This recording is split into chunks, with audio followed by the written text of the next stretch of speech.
Okay.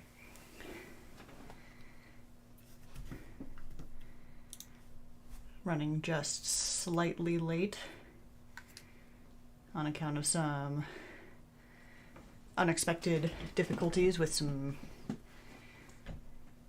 refrigerator. But it's fine. Should be able to be figured out without too much issue, I think. I've just been going up and down the stairs a whole bunch, so I'm out of breath because I'm not in very good shape. So, Kingdom. The differences here are mostly aesthetic. There are some minor differences between them. I think for the purposes of just, I don't know. I've played regular Europe flavored Kingdom a whole bunch. And I think this is a new feature. I'm not certain, but the ability to change the difficulty. I don't think that was there before. So that's kind of neat. I think I'll up the difficulty to hard just to see what the difference is there. Or if we're going to be like, this is something I've done before. And the idea was that I will at some point be doing the challenges that are included here that I haven't done all that much. So maybe I'll just go straight into Cursed and see what that's like. And you know what? I think I'm going to try the Norselands one. It's the only one that I haven't tried at all yet. I have played mostly the default Kingdom, a little bit of Shogun, a little bit of Deadlands. Maybe like a kind of a middle amount of Deadlands. Norselands is the newest, and I haven't really done it before. So let's see what we have here. Oh, look how chunky the horse is. And how beardy the king is. I like that. A solitary king carries the crown to a new land. So that's me on the horse. And that there, pointing, is a ghost. It's the ghost of presumably the previous monarch. And he's gonna tutorial us real quick.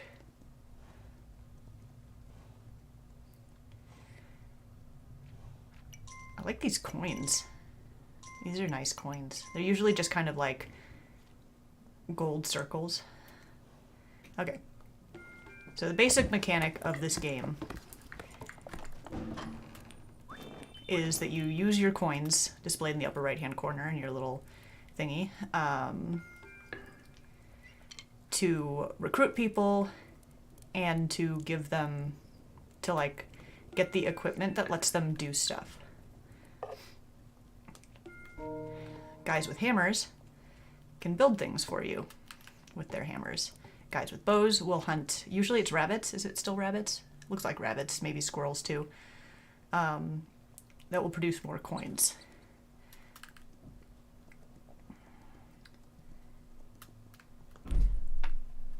This is where you get more little friendos. They spawn at, they're called vagrant camps for the most part. And if you give a coin to a person, they become your citizen. And once they're a citizen, they will wander into your place and start looking for something to do. If there's a hammer free or a bow free, they'll grab it, pick it up, and start doing a thing. Otherwise, they will just sort of wander around the way that this little spear friend is. It's interesting that the regular villagers have spears in Norselands. Usually they don't carry anything. I'm thinking it'll make it a little harder to distinguish them from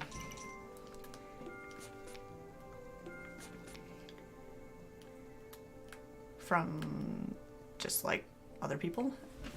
Oh, interesting. Okay, so I'm marking these trees to be cut down. Hello! You may have caught me in the middle of explaining how this game works. So interesting. They're like little runes are getting carved in the trees. Here comes Hammer Friend. Oh yeah. People will pick up the coins if they're near them and you're not. But if you are, if you get close to them, they will just poop out the coins that they're holding, which is great. So, quick summary of what we've got over so far. I'm playing on a higher difficulty than normal. The ability to change the difficulty is not something that I think was in the game before. I'm also playing in the Norselands version, which is newer and has a different aesthetic. Like, the horse is very stocky, and my king guy has a beard, which is not typical in the other ones. But I think there are some other differences, but I don't really know what they are other than aesthetic. So here's the thing about the Vagrant Camp over here, where I can get stuff. I need to not cut down this tree or this tree over here. If I cut either of those down, the Vagrant Camp will go away and I won't be able to get new guys from it. And having a camp so close to my central base area is really, really good. Ooh, the merchant. Hello, merchant. Would you like to give me a lot of money? Yes, you would. Would I like to give you 1 money? I would. Please take your yak and come back in the morning. Okay, let's upgrade the base. Ooh, what a fun little symbol. Oh, okay. And cross-platform saves. Interesting. I will skip that for now, but I might connect my existing save file to this at some point. I've only played on the Switch before. I mean, I'm playing with the PlayStation 5 controller. It's not going to be that different based off of how the controls work. You press, like, a button in this game and use a side-to-side movement. But we can customize our flag, which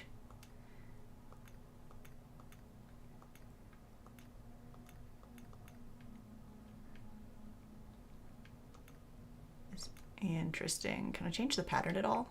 Yes, I can. Cool. That's a neat swirly horsey. Is that a horsey? I think it's a horse. I like it. It's like more of a shield than a flag for the Norseland, which I'm here for.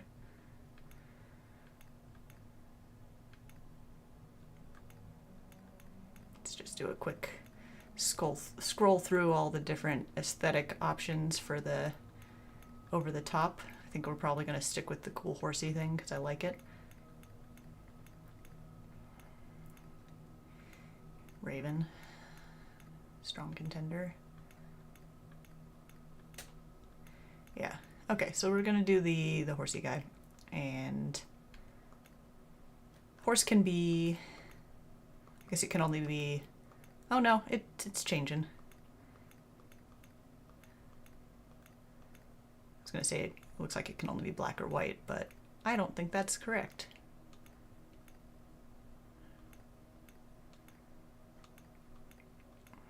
Let's go with white horse with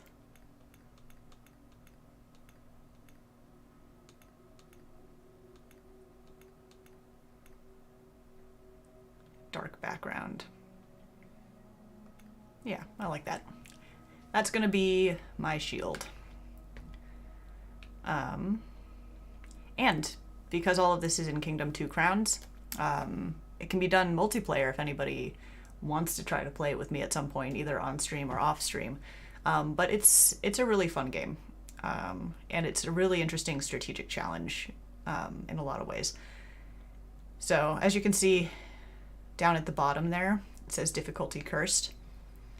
There was never a difficulty setting the last time I played this, which wasn't that long ago. But now it goes all the way from peaceful, easy, normal, hard to cursed. And as I consider myself to be a pretty experienced player of the Kingdom games, I decided to go for cursed since the idea is to do challenges here eventually. So anyway, back to the game. We upgraded our little center thing, which means there's a tent here now, which is cool. Managing my time and the projects that I send people out to do is going to be really important. It's nighttime, and I don't know if on the cursed difficulty if I'm going to get any sort of a grace period before I start getting attacked or not. But as you can see, my little friendos are coming back behind the walls at night because they're reasonably smart, and I say reasonably smart because the builders... Oh, yep, there they are, the greed. These are the bad guys. They're coming to try and take my crown, as well as the money and tools and things that my subjects have. Oh, they're attacking on both sides on the first night. Wild. I mean, it is cursed difficulty. That's fine. So usually, the greed only attack from one side or the other. And usually they don't attack on the first night, from what I'm remembering, but... Oh, look, there's another vagrant camp over here. That's nice. So I'm gonna get a couple more dudes.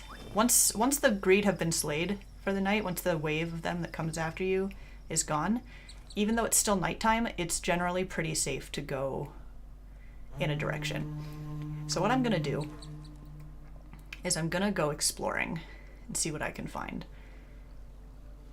I can see... Oh, there's a deer over there. There's a couple... They're not even deer, they're moose. There's this chest here. Look at all this money that I can have now. So, as you can see, this game is a side-scrolly, two-dimensional situation. There's... Ooh, what's this? What are you? You get unlocked with diamonds. I don't have any gems yet. But we'll get there.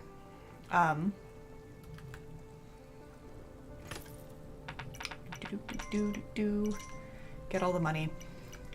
So there are a number of things that you can find out here that are important. Thing one. Okay, this is one of the greed portals. This is what is known as the cliff portal. On one side, and you don't know which one until you've gone exploring. On one side of your island there will be a cliff, big black cliff, that if it were nighttime or if I hung out near there for long enough, it would have gotten all purple and swirly and started spitting out greed at me. And then there's also the other side of your island that has a dock. There is a portal on the dock, but that one is easier to destroy. Oh, okay. And you have to destroy the dock portal in order to escape from the island. So, another thing that I'm going to explain here is you see how my horse is running? That's great. I love that. This is the basic horse that you just start on. It doesn't have a whole lot of stamina. It can't run for all that long before it starts huffing and puffing and runs out of stamina and can't run anymore. And when that happens, you either just have to kind of go slow for a little while, or if you stop on a little patch of grass, your horse will bend down and it will eat, and then stamina will be restored and it can run again. But it's only on this, like, vibrant green grass that's out here in the plains. It doesn't work on the kind of mossy, vaguely grody green stuff that's in the forest. Horsey won't eat that. So, now I know that this is the direction that I need to go if I want to get off the island. Getting off the island is important for a couple of reasons. Reason number one is that it resets the day count when you go to a new island. I don't want to upgrade this right now. And as the days go on, the waves of greed will get bigger and nastier. So resetting that kind of resets the momentum. But as you go through the different lands, there are going to be more small portals between you and both the cliff and the dock that require you to destroy them first. This is a whole process. Right now, I'm just going to get a bunch of archers, because archers are very, very good. Partly because you need archers to defend your walls from the greed, but they also are one of the best sources of money. You definitely need a builder or two around, because you just can't build walls or knock down trees or anything without them. But for the most part, 2 or 3 builders will get you through for quite a while. Like, at some point we will want more builders. Now is not that time. Right now I just want roughly 1 million dudes with bows. And I also want to keep upgrading this central thing.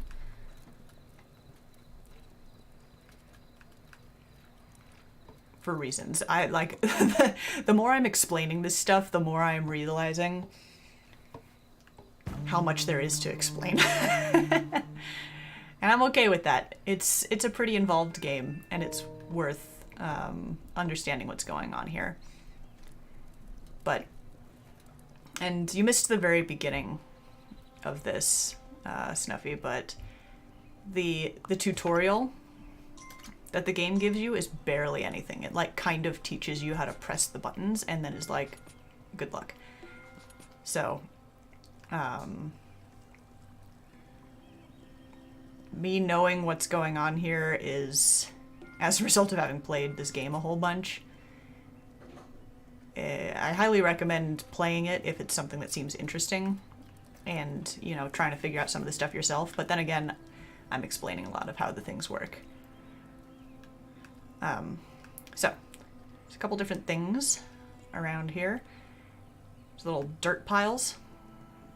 You can build walls on the dirt pile place, and you can build archer towers on rocks. Having a rock on one side or the other, actually it's kind of ideal for the rock to be on the front side, or the outside side of the wall as opposed to the inside, but inside is fine. It's really good because the archer that ends up on it will be able to see farther and will be able to shoot farther. So, the merchant on islands where the merchant is available will kind of show up once a day and dump out a bunch of money, which is great. But then you have to give the merchant a coin in order for him to leave and come back with more stuff. Like, money is just sort of how this game represents all necessary materials. So the hunters shoot a rabbit, it makes a coin. The builders chop down trees, that makes 1 or 2 coins per tree. This right here looks like the merchant's camp. Just like with the vagrant camps, I need to not destroy the trees that are right next to it, or else the merchant will go away. This is the boat. That's one of the things that will be necessary for us to be able to leave the island. And what's this? Okay, this is going to be a place where a hermit lives. I can't unlock that yet. Oh, gosh dang it. I was just talking and not paying attention to what time it was. So, the greed are coming. They are a-coming for me. If they touch me, they will knock coins out of my little purse, and they will pick it up and run off with it, which is kind of a bummer, but is not that big of a deal. The problem is if I run out of coins, slightly more than Minecraft philosophy of tutorials, yeah, definitely. Honestly, at this point, Minecraft almost gives you more of a tutorial than this game does. Like, if you're paying attention to the stuff that the game tells you, I think. Well, I guess it just gives you achievements for doing things. I don't know if it actually tells you to do stuff. Anyway, if I run out of coins and a greed attacks me, then it's going to knock my crown off of my head. And if they then manage to grab the crown and leave with it, then I lose. You just have to start the heck over.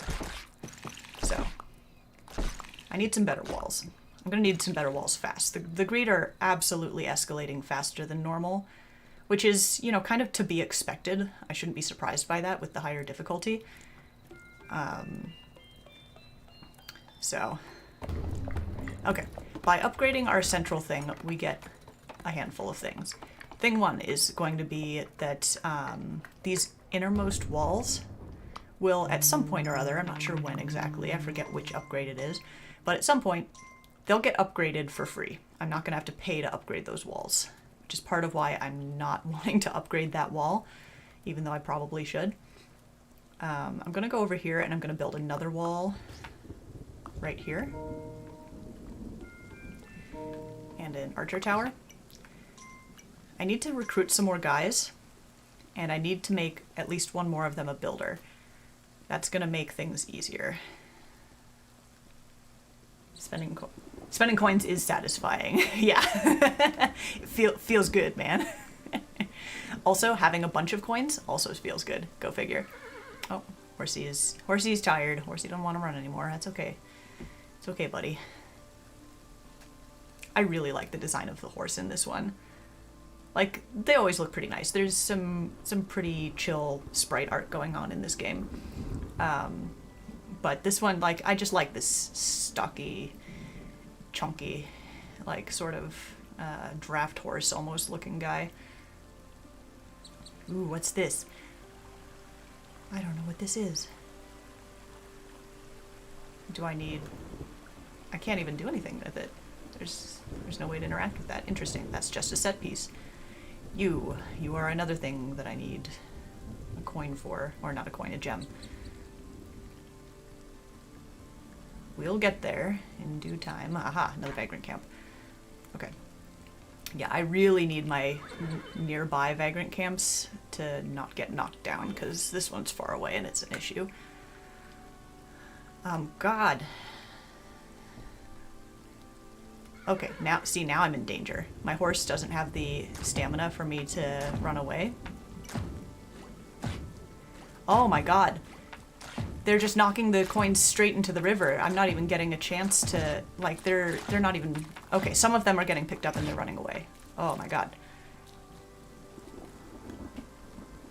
Yeah, the horses look so good in this game. And the other mounts. Horses are not the only mounts that you can have in this game. Spoiler alert. Okay, so since the Wave of Greed has hecked me up, admittedly, but is now gone, I can now safely keep going this way.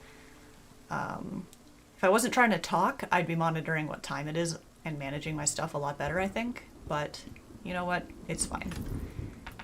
We're multitasking. We're challenging ourselves today. Nice little... Okay, I got most of my money back from that. Oh, okay. And there's the dockside portal. It's gross. And it's in my way. I guess I haven't played Two Crowns in a while. I think I was under the mistaken impression that I would be able to find the thing that would let me upgrade my technology level, that would let me build beyond just the basic wood structures on the first island. And I think that that's just because that's how it works in New Lands.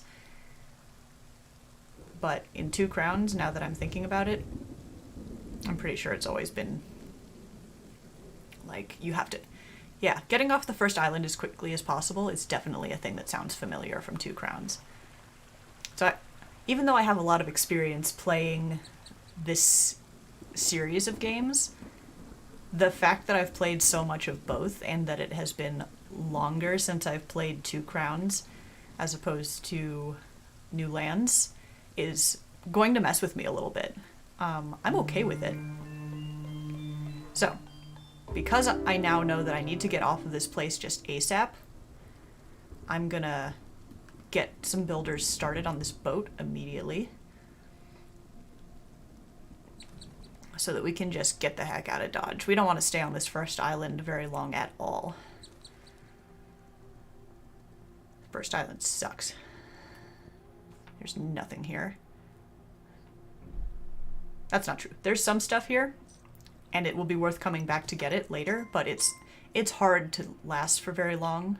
What's going on here? What is that?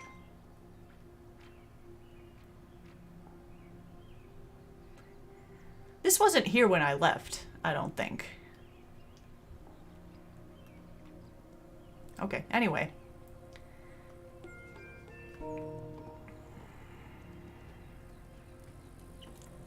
Yeah, I need to get to the ability to build higher tech ASAP, and that means leaving. And that means I'm gonna run over here, get some more vagrants, give them some hammers, build the boat, and we gonna get out.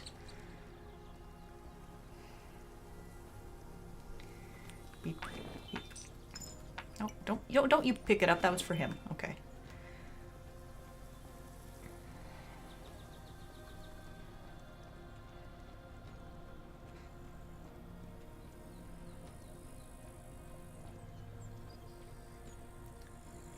Yes. Yep, so you can see here that I can't build my thingy any higher than this. And that's because I don't have a high enough technology level. I can't build stuff that's higher than basic wood tech. And I hate that. Oh, I need more hammers. Need hammers for my dudes. I don't know how I feel about this floating pile of rocks. Got little symbols on them. I'm sure it means something. I don't know what. Oh god. Okay. It's getting dark.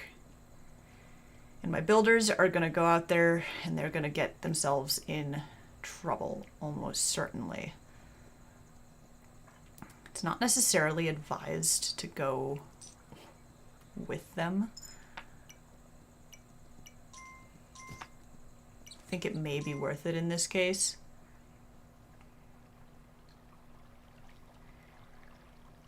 This is a problem that I have in this game, which is that I want to know what's going on. Oh, are you done? Is the boat done? The boat's not done. Okay, but the boat is done to the extent that you had the pieces to finish it for, maybe? Oh no. You ran away because the greed showed up. The greed stole a bunch of boat pieces. Dang it. They'll do that. The greed will take anything that's not nailed down. And that includes things that people are holding, and that includes the coin that you initially gave to your little friendos to make them your subject. And if they take that coin, they turn into a vagrant again. They don't do anything anymore. They just wander around. They'll try to find a new vagrant camp to hang out in.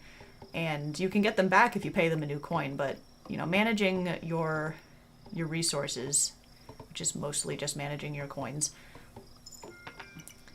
is the entire name of this game.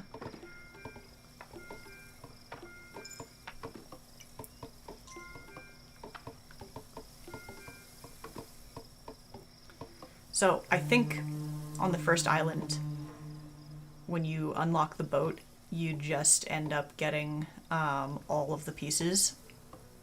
But because the greed came over and scooped a whole bunch of them up, I'm having to pay for the rest of them manually, which isn't the worst. Especially now that I'm just kind of getting a hang of what's happening in New Lands, in Two Crowns. In New Lands and in the later islands of Two Crowns, I'm not going to be given many or any of the boat pieces. I'm just going to have to pay for all of them. And there's like a bajillion of them that are necessary to make the boat done. And you know, now that I'm thinking about it even more, the dockside portal, I was saying that you need to get rid of the dockside portal in order to leave, and that's just not correct. That's how it works in New Lands. I am conflating these two games so hard right now. And like once I finish the boat, they'll push the boat to that central area where there's kind of a dock in the middle of the island with a bell. And when I ring the bell, people will come get on the boat, and then we can leave from there. The dockside portal is just a lot easier to get rid of than the cliffside portal, for reasons that we will see when we are on later islands with higher tech levels and have the ability to start fighting back against the greed instead of just hiding. Hiding and throwing money at them and hoping that they go away.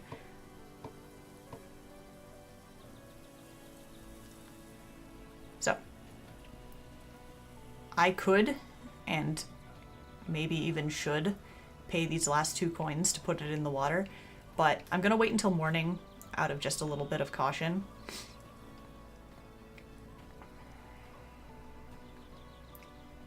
I'm not going to be able to take all that many people with me. I think I can take a max of like 3 builders and maybe 4 archers out of who I have right now. Is it morning already? It is morning. Why did no greed come from that side? I don't know. Meh.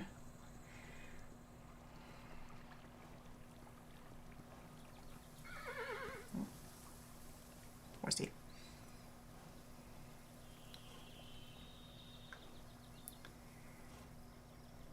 Yeah, escaping on the 6th day is not too... Oh. Okay, that's what's going on here. Here's what's happening. Is that they're coming from a port... No, the sun just went down. Oh my god. I thought the sun was coming up. So here's the problem. Here's part of the issue. Is that if you are in the forest, you can't really see what the sunlight situation is. And so since I've just been standing near that boat, I didn't clear out the forest so that I could keep track of the sun ahead of time. I just, you know, poked my head out, saw the sun going in a direction, and didn't think too hard about it. And that is a problem. It's not that much of a problem because it's still pretty early in the game. But if this difficulty is truly as cursed as it is trying to lead me to believe, we gotta get the heck out of Dodge and start making some more meaningful progress. I think I've gotten off of the first island in like 4 or 5 days in the past. If I'm not careful, a blood moon is going to happen before I leave, and we don't want that. That's going to get really bad. Blood moons happen every... I want to say every 6 days or so, but this is apparently day 7 and it didn't happen, so I don't know. Normally, blood moons happen every 6 days or so. Coin purse is just comedically... Yeah, it will overflow. If I pick up a bunch more coins, or even just a couple more coins, like, the animations on them, if it falls off the top, it will land, like, on the ground, or it'll fall into the river. Why can I not ring this bell? Yeah. Thank you. Push the boat around. Beep, beep. Bring the boat to the dock. We are out of here. Okay. Ding, ding, ding. Let's go. Oh, are we not taking people? I didn't ring the bell. Oh my god, I'm so bad at this game. So it's an actual yeah, no, it's an actual problem. You have to be spending your money so that you don't just, like, leave it all over the place or actually waste it. And you didn't see it because I didn't use it on the first island because it doesn't really matter that much on the first island. But once you've upgraded your central camp to a certain point, you get a little guy who's like a banker or a tax collector. I don't know what the official term is. But if you put coins in there, they'll be safe from the greed, and they'll actually accumulate interest while they're in there. So it's a great place to put your extra money, and it's also a good idea to put enough in there that it will start accumulating a little bit of interest every day, if you can afford to. Okay, second island. Let's go. Let's stop making dumb mistakes. I should have rang the bell. I even talked about ringing the bell. There's cats on that Stonehenge thing. That's cute. That's funny. Gemstones. Give. Okay, gemstones take up a bunch of space in your thing. I maybe shouldn't have picked that up immediately. Oh well. I'm just so excited to be playing this game again. I do enjoy Kingdom. And I know, like, exactly enough about the game for it to be an issue. That I'm just way overconfident in my ability to both play it and explain what's going on and everything else. Okay, so apparently my camp is this way. You can tell because I'm giving these vagrants coins, and they're running towards where the camp actually is. When you show up on a new place, you don't necessarily know which way you need to go to get to the central location. Unless that's what this is. What is this? I do not know what that is. I'm not going to spend... Oh, wait. No, this I need. I think this is the upgrade thingy for my tech. Yeah, this is like a lumber camp. Yes. Good. I'm going to be able to start making better stuff now. The aesthetic of it in this one is so different from what it is in the Standard Kingdom vibe. Which is the one I've played the most of. Okay, so the boat is over here. The boat is to the right of my camp, as opposed to on the left, the way it was last time. So here's where the merchant lives. Okay. Oh, come on, horsey. It's okay. Eat the grass. Eat the grass. Go run. Okay. You and you. Okay, here's the place. Here's the start of the kingdom. I want 2 guys with hammers, and I want everybody else on a bow. I want it now.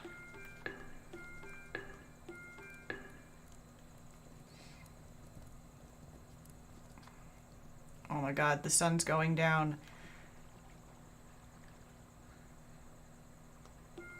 Oh.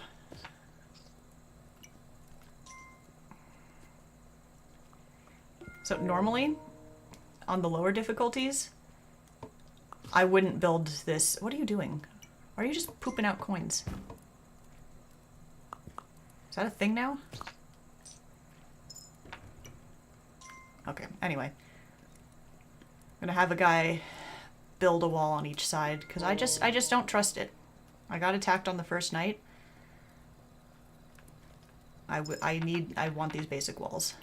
I don't even care if it's not the most efficient way I could be doing it.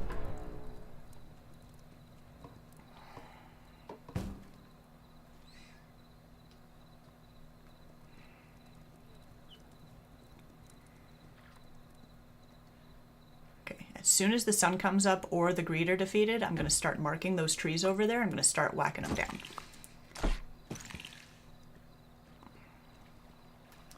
Once it's safe, like, managing your time and your resources in this game is so finicky. Like, if I have... You can see it's nighttime. And this little hammer friend doesn't know whether it's safe or not.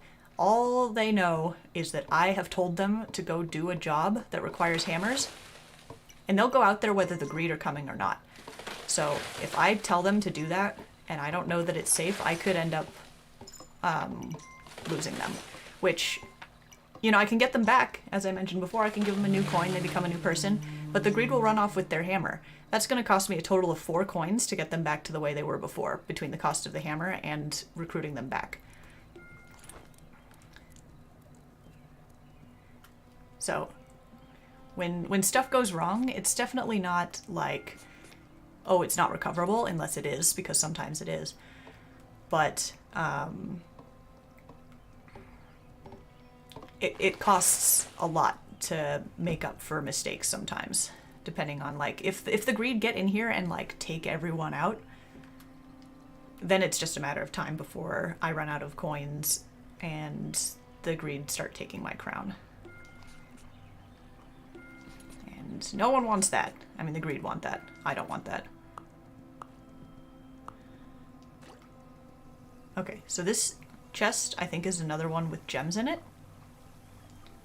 And part of me feels like I shouldn't get it yet. If I just run past it, it won't open. But this one has coins, which is great. Okay, so here's another thing. This is a dog. There's a dog who's trapped in a, under a log. Stuck there, can't get out. Sad for the dog. If I drop a coin, it will break open the log. Doesn't even cost me my coin. I can get my coin back. And now I have this doggy. Problem is that the greed will totally steal your dog. And I feel so bad every time my dog gets hijacked by those creepy little blobs. Because it'll make a very sad little dog sound as it gets grabbed and stolen away. It's so terrible. But the dog is cute, which is a bonus. Everyone loves the cute dog following me around. And the dog will also warn me which way the greed are attacking from. That probably actually isn't going to help me that much on this difficulty. Because they apparently attack from both sides, all the time. Who knows? I don't. I'm gonna pay for this before I pick up the merchant coins so that I don't drop any. There is kind of a cooldown period. You can't just upgrade this central thing all at once. You see how I can't spend coins here right now, but it's okay. I'm gonna buy some more bows. So see how the dog is facing that way while he barks? What a good boy. That means that greed are gonna attack from that direction. And he keeps turning that way to look in that direction. Now, that doesn't necessarily mean that greed will not attack from this side. It's not like an exact science, but on a blood moon, unless something has changed, they'll only attack from one side. And it's really good to know which side that is on a blood moon. So, can I upgrade this yet? No.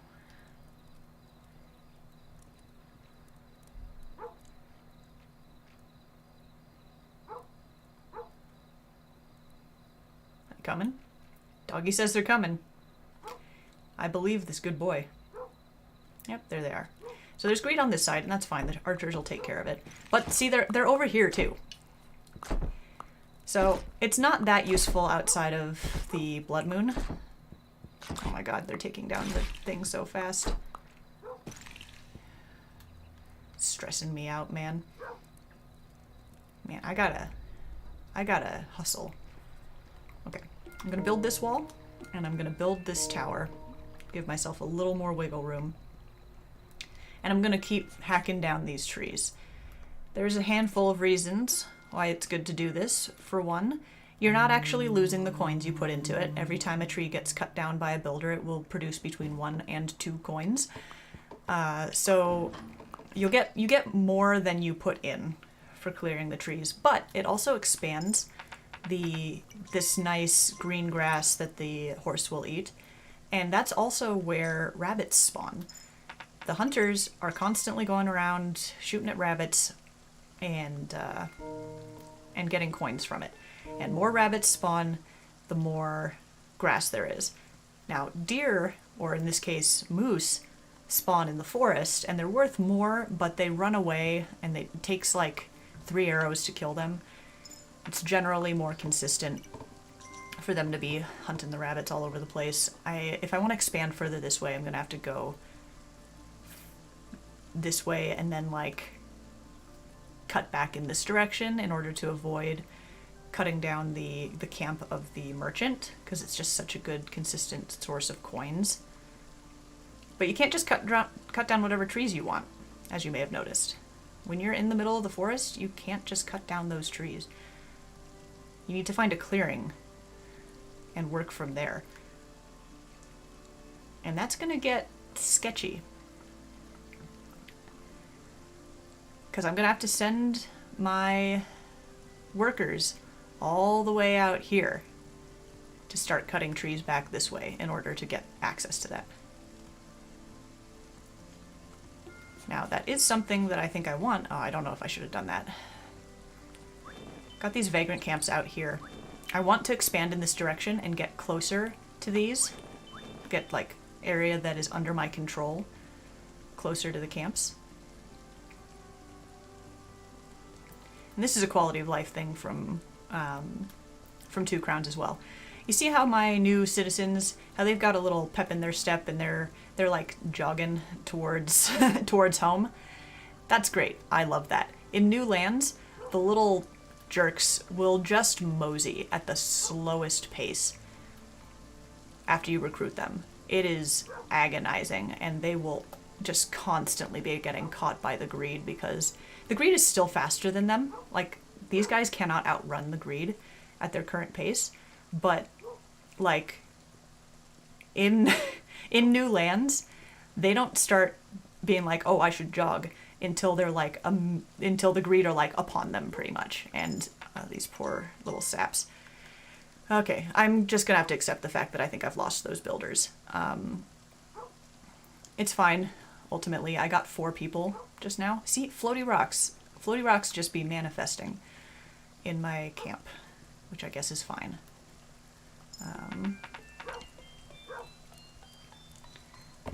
Okay, so now we're building an actual structure here. And I did build this last time, but I didn't use it. This time, now that we're on the second island, I think I am going to start investing some money in the bank. I can't do that at night, because the banker, wisely, hides in the building at night and is safe from the greed. The money that's in there cannot be hecked with. I'm gonna make another couple of hammers. No, I'm not. I'm gonna wait until morning like a smart kingdom player. So that my new builders don't immediately take off into the night and get themselves stolen from by the greed.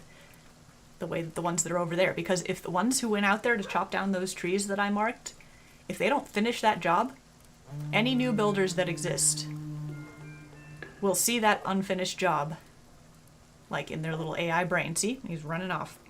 It's like, there is something to do in this direction. Because they are not good at knowing when things should be done. And so I have to be good at it for them, and apparently I'm not that good at it either. So I'm gonna upgrade these.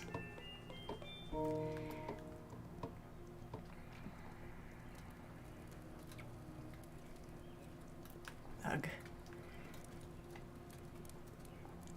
I want to do so much all the time, but I'm like distracting my builders from going out and completing the out here dangerous job that I have given them. And it's a whole problem. Like, you want to do so much all the time in this game. You want to get a lot done. You want to make a lot of progress. And sometimes you get yourself in trouble. It's me. I'm you.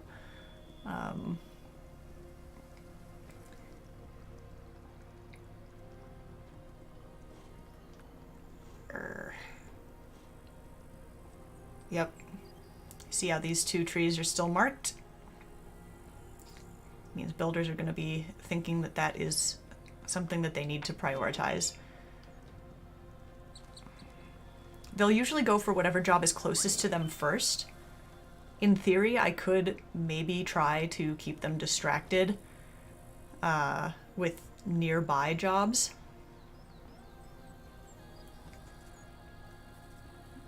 So that they don't go do that. But ultimately, they're going to go do it at some point. And it is daytime right now. So I'm hoping it won't... There they are. Okay. So now that they're here, once they have arrived, if I had more daylight left, it's cloudy, so it's hard to see the sun, but it's going down.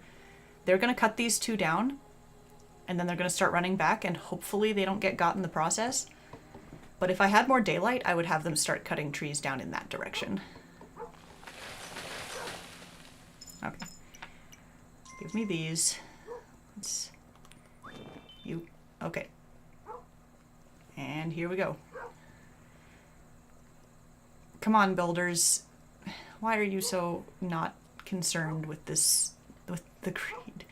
I'm gonna drop a couple coins to get the first couple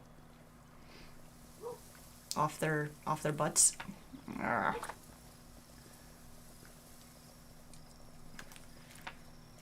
This is what happens when you make mistakes in this game. Oh, there is... You can interact with the cat thing. It's a gem thing. Maybe I should spend my gems on that. Dang it. Okay. Well, we're gonna replace some hammers again. It's fine. It happens. So notice that these 2 who were builders... Oh, is that all of them?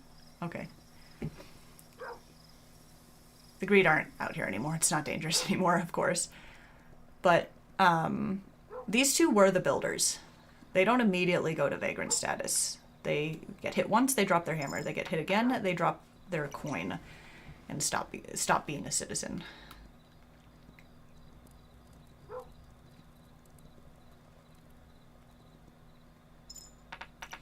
See, look how much money the bow guys will make. Okay. So now I'm gonna upgrade these because my builders are here. And then in a day or two, we'll start expanding.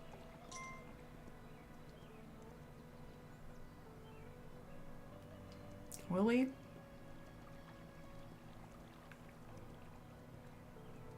Hang on. I'll bet I can look at the map.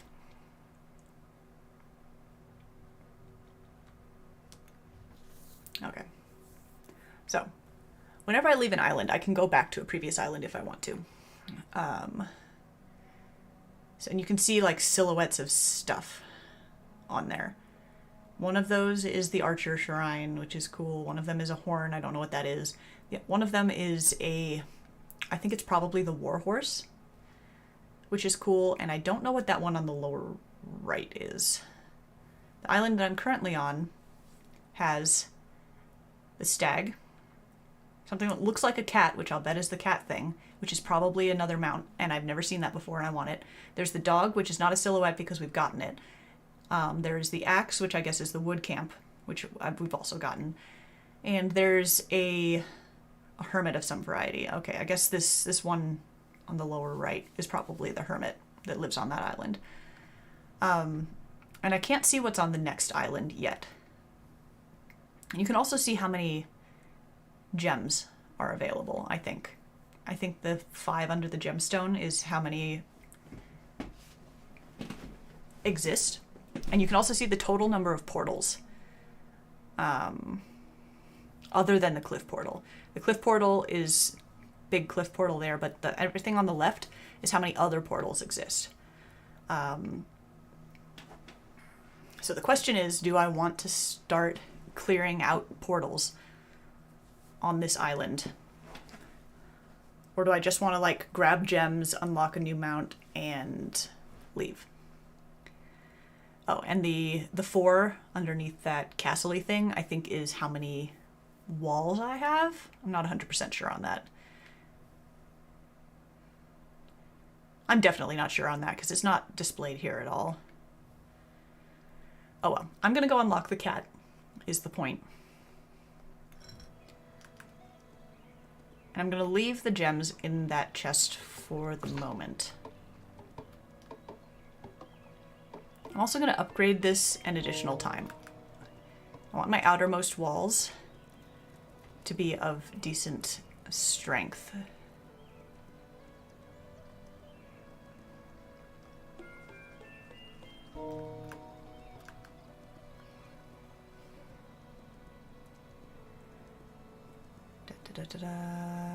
I should put some money into the bank before I forget. Oh well. I'm gonna unlock this cat thing. So the mounts have different abilities to some degree. Ding ding ding. Oh, it's the cat chariot. That's a Norse thing. Okay, it's not a cat, but oh right. After unlocking the mount, I have to like pay to switch to it. That's okay. I'll get it in a minute. I don't know what cat chariot does. That's not a mount from the original thingy.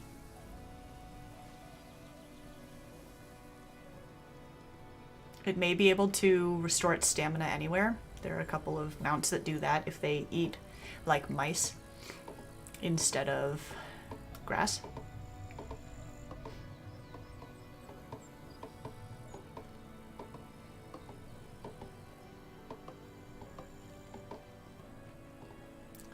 I'm gonna keep...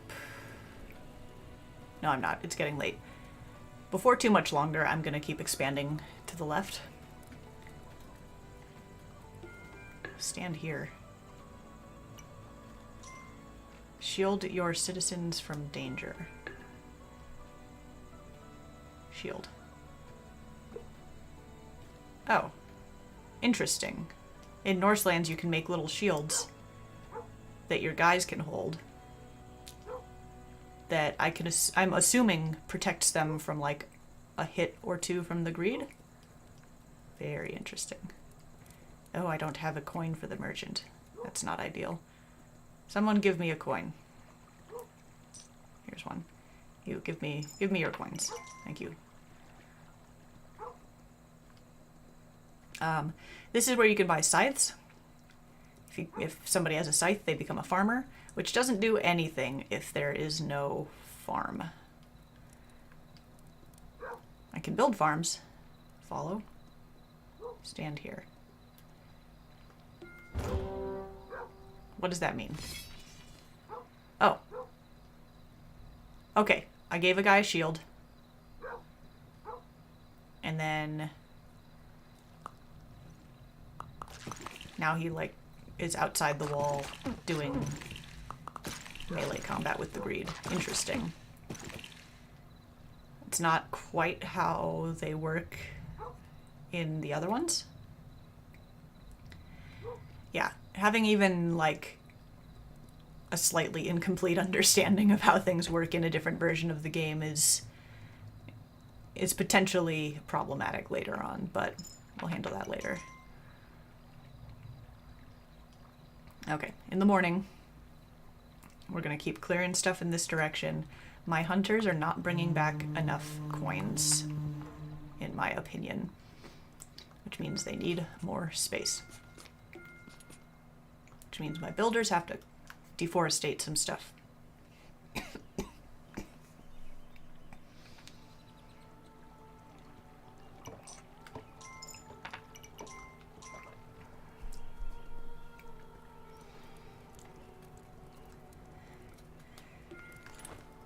Go, merchant, go.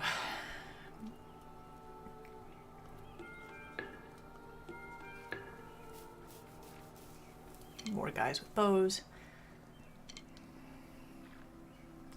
And I need more guys. Need more dudes.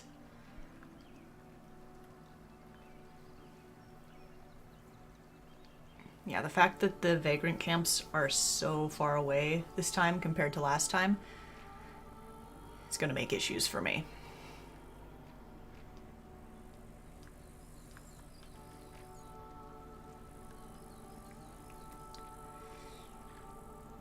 So this is the tax collector person. If I drop coins by them, they'll put them in here.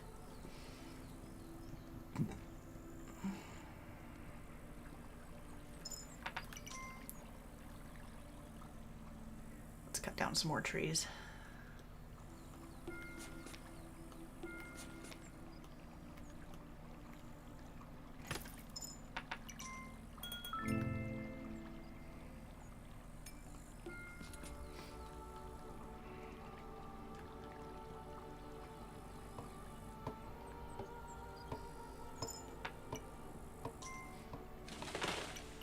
Oh, interesting. The knight equivalent, shield friend over here, is using an axe and is cutting down trees. That's interesting. Having someone who can cut down trees and also defend themselves from the greed is very cool. I don't know if I know enough about how that works to use it properly yet, but what I'm taking from this experience, or from this information, is that I should build more shields. A couple more of those.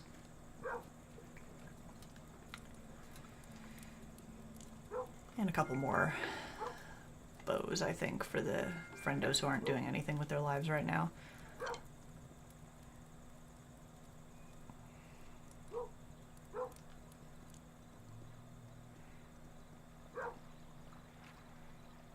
Lock your shields and protect the walls.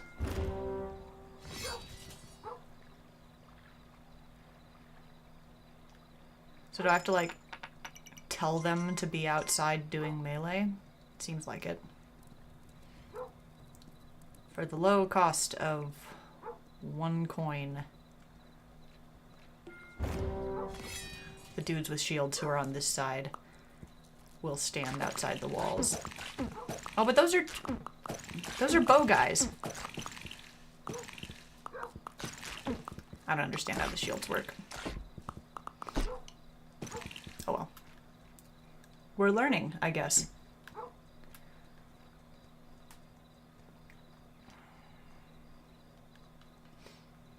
So yeah, it seems like just about anybody can pick up a shield. I don't know if that means I should make a bunch of them or not. I feel like it could kind of go either way. Okay, here's what I'm gonna do. I'm gonna put some coins in the storage in the bank to start generating interest. As soon as a certain banker comes out from inside, please. I know you're in there. Come on. The sun is rising. There you are. Okay. 1, 2, 3, 4, 5, 6, 7, 8, 9, 10. Okay, every 10 coins they'll like actively deposit it. Otherwise it doesn't go in until the end of the day. I don't know why I like doing it in 10 coin increments, but I do. As long as you have, I want to say 8, technically it'll start building up interest, but putting in more will cause it to be more interest that's being generated. So if you can afford to, it is a good idea to start doing that, because interest is generated every day. And it just goes into the pile automatically. It stays in the bank, stays safe, all that good stuff. What's on this side? I don't know.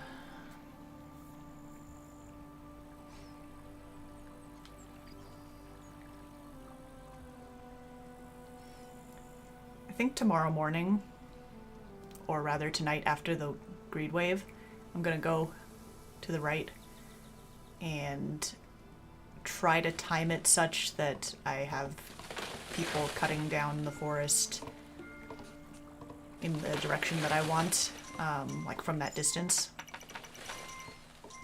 to start getting a move on that.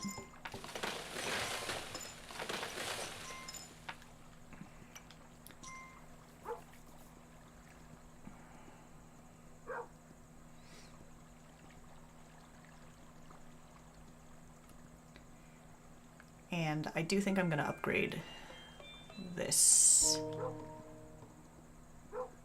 on both sides. You, merchant. There we go.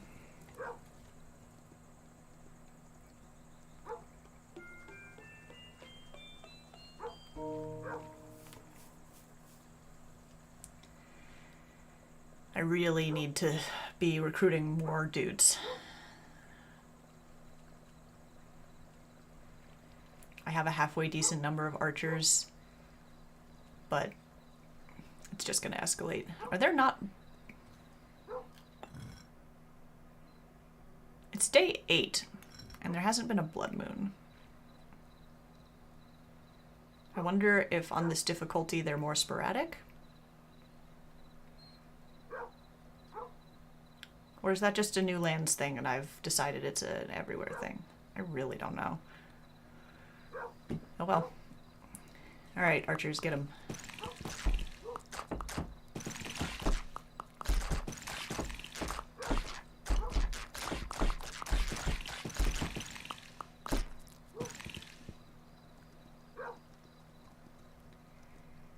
Alright, onward.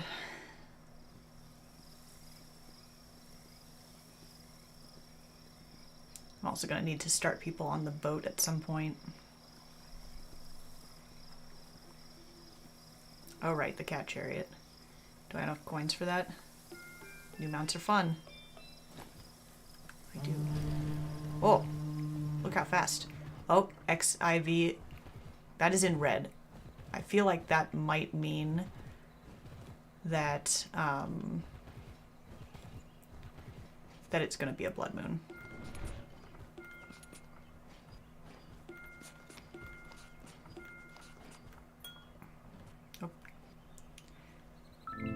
It's not a coin.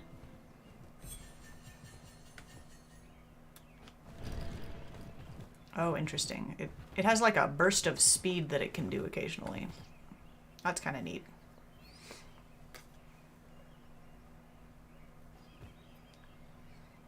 I should have kept some coins to recruit the vagrants. Oh well. I'll get some in a minute when the builders come. Oh wait, this isn't a vagrant camp. This is... I can build over this. This will not go away no matter what. That's fine. Whee! Man. Kitty cats are so fast. Yeah, the vagrant camps are over here. I like how the vagrants in this one, like... I can't tell if they're, like, drinking or smoking. I think they're drinking. In the regular kingdom, they're just, like, little people in tattered shirts with their hand out like they want you to give them a coin. These guys have apparently decided that they just want to hang out and drink all the time. I don't know where they're getting all the booze, but they're doing it. The builders are so slow. Why are they not here? They're stressing me out. Hurry up. Oh, yep. It's a blood moon. Hang on. Doggy, tell me which... Is it this way? The bad things coming from the left?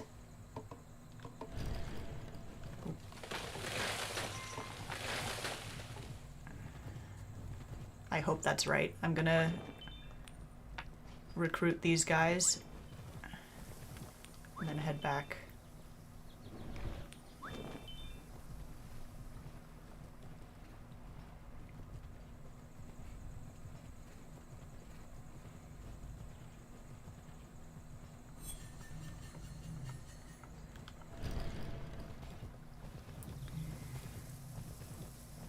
We'll see how this blood moon goes.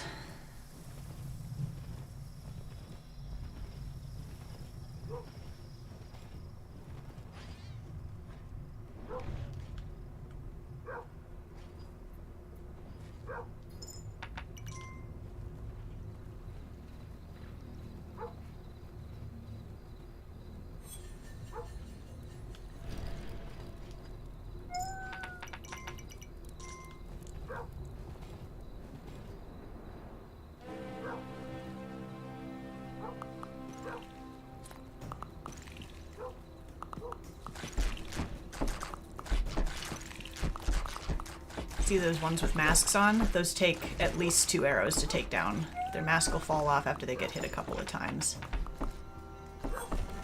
And these are absolutely not even the worst of the greed that can show up for blood moons. That really wasn't too bad.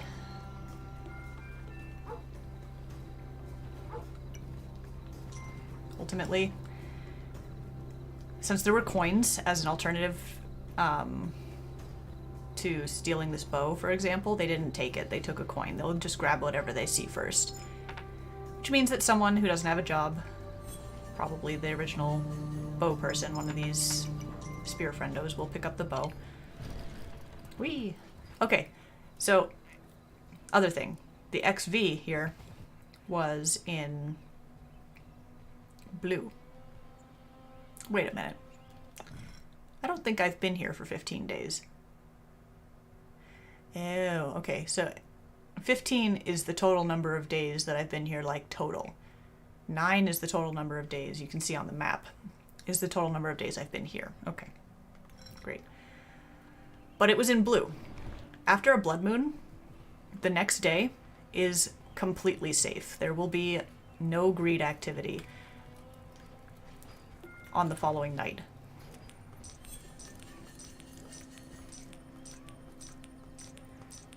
That makes it a good time to do some stuff. Not necessarily this thing I'm doing right here, but stuff. More bows. And now I'm gonna go back to my deforestation.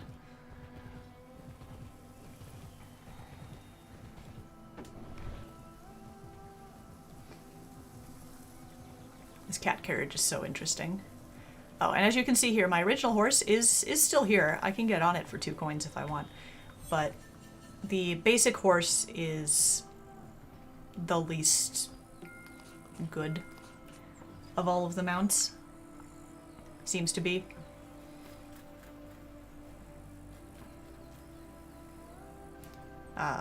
Standard stamina, no special abilities. But some of the other mounts can be used to, like, attack the greed, or to slow them down in some capacity, or they get bursts of speed, the way that this one does, or like the warhorse, if you sprint while you're near your dudes, they get kind of a brief shield against the greed. Lots of coolness that can be accomplished with different mounts, and the regular horse is just kind of like regular.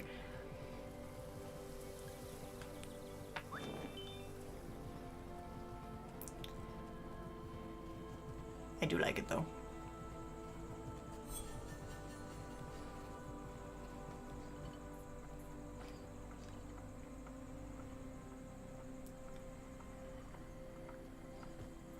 So if not for the fact that I know that there's no greed activity tonight, since it's the night after a blood moon, I would be very stressed about the fact that my builders are not here yet.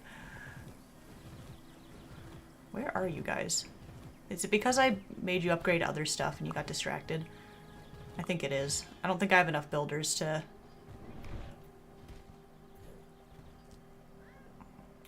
make them, yeah. Well, it's okay. The night after a blood moon is... It's fine. If you're gonna make mistakes, do it right after a blood moon happened. Because there's a lot more leeway about it.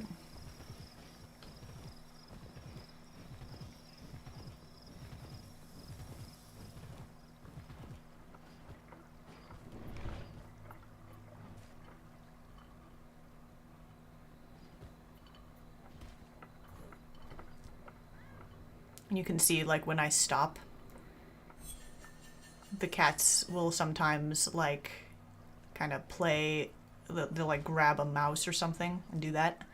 That's the animation for them restoring their stamina, kind of the way that a horse does with the grass. But as I suspected, they seem to be able to do it anywhere, which is really, really handy. So after you cut down trees, the trees in the foreground, that will cause all of the foresty stuff in the background to kind of start despawning until it reaches the tree line. But I can't make people start cutting down the other trees until it has receded enough. So I'm actually not going to do that right now because it's dangerous at this point. I might. They haven't made it all the way back yet. This is probably a little greedy, but I'm doing it.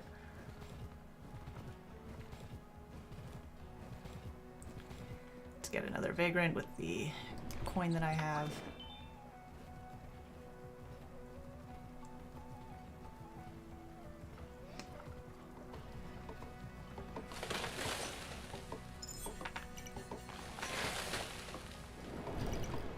Oh, it's all stormy. How atmospheric.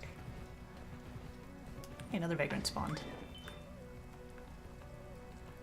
And another couple. Bap, bap.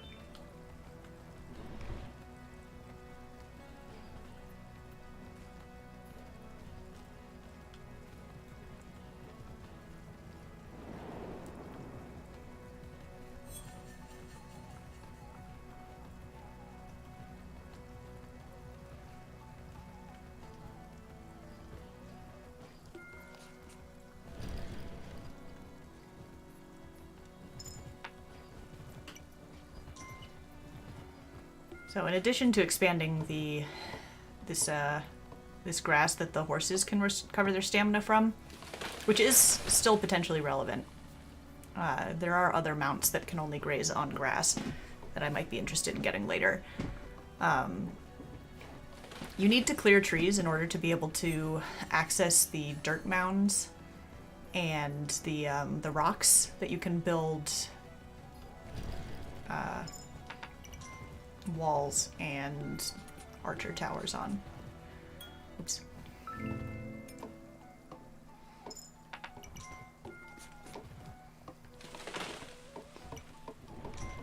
Okay. These are the last 3 for today, I think, that I'm cutting down.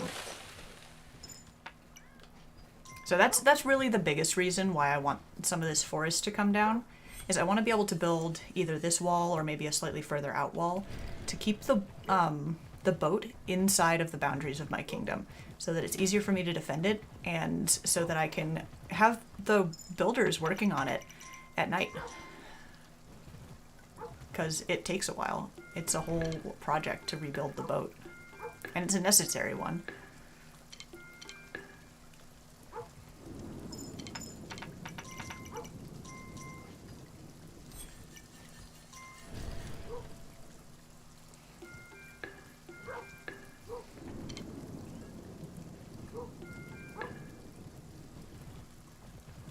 I think I'm gonna get myself one more builder.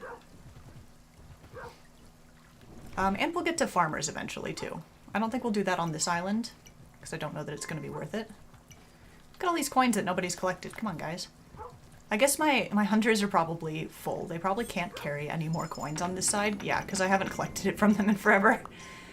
And so now it's just stuff lying around that, if nothing else, it reduces the number of greed. See, I'm dropping coins into the river now.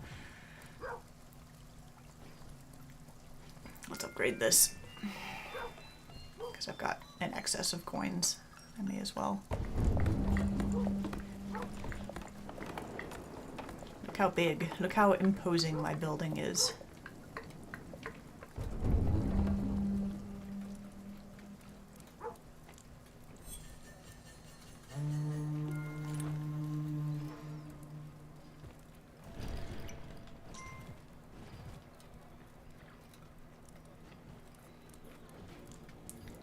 Oh, banker.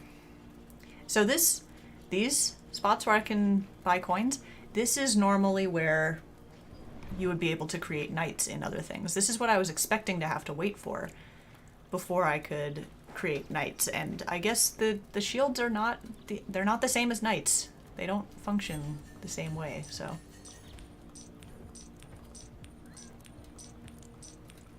gonna put 10 more in here. And I'm gonna create a knight. I should stop calling them knights, because that's not what they are in this one. I think they might be berserkers or something. But unlike my other guys, who will kind of naturally try to at least somewhat balance themselves out between the left side and the right side of the kingdom, I can actually choose. Aha. This person. I can store these gems in here. I don't know what caused me to unlock it, I don't remember. But if I give them a coin, they'll give me my gem back. Which is good, because gems take up a lot of really annoying space in your coin purse.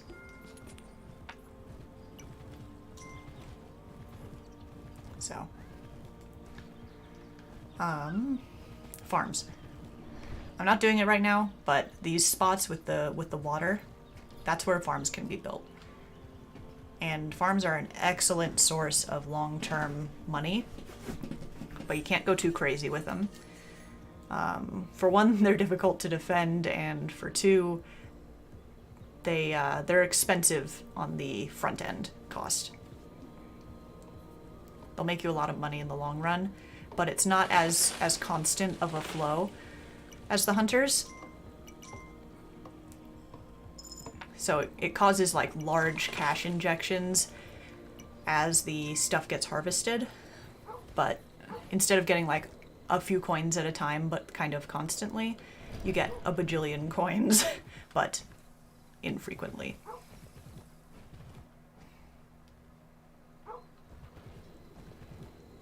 Okay. Let's come back here, make a couple more bows, and get the daily shipment from the merchant. Once you upgrade your building enough that you can start making knights or berserkers or whatever they actually are, which I think I might have to give people shields first before they'll take it, I'm not sure. The merchant will go find a new spot to hang out for the daily payment that you have to give them, which I guess is here in this case. Oh, it's nighttime. Okay, they won't take payment at night, it's fine.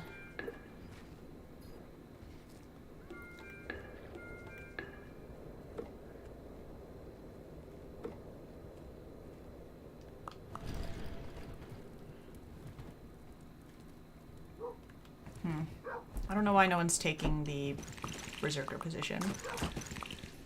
I guess I just don't have any dudes free to do that.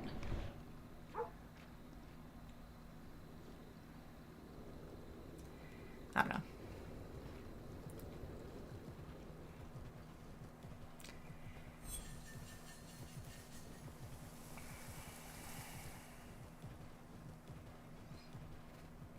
Okay, we're gonna finish off the last of these trees here.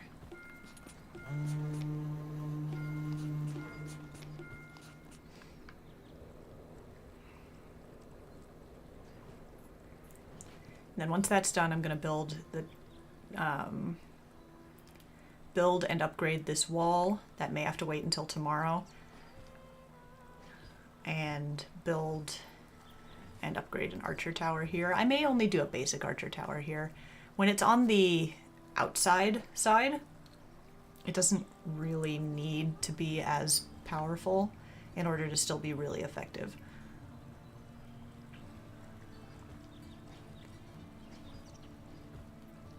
I like this chicken. In the original kingdom, all that spawns on the grass for your hunters to get are rabbits. But in here, there's squirrels and there's these chickens, and it's neat. There's a little bird over there. They look like they might be pheasants or something. It's neat. I like the wildlife variety in Norselands.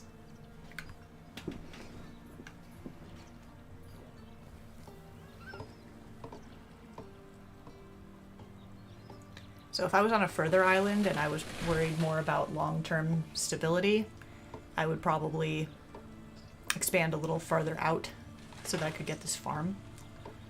But because it's not, and because that's not really my goal right now, I'm not gonna.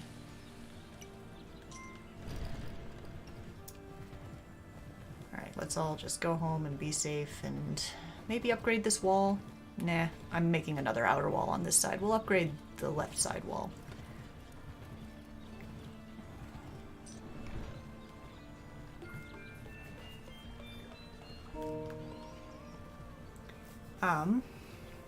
So take a look at this this pile of coins that is growing inside the door, that right behind my fire. I've only put, I think, 20 coins into this, and it's a pretty big pile of coins. I think it stops animating at 100 when there's that much in there.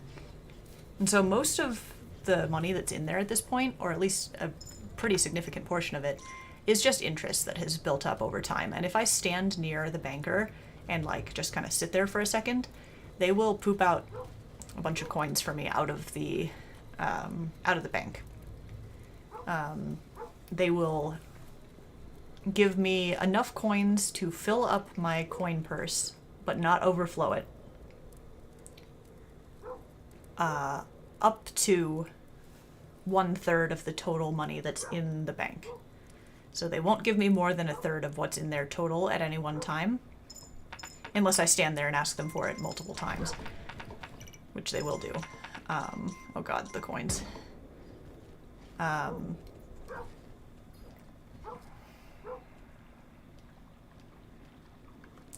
upgrade this, I guess. But yeah, I can get the money back out pretty easily. It's just, the longer I can avoid doing that, the more extra I have left for if something goes horribly wrong.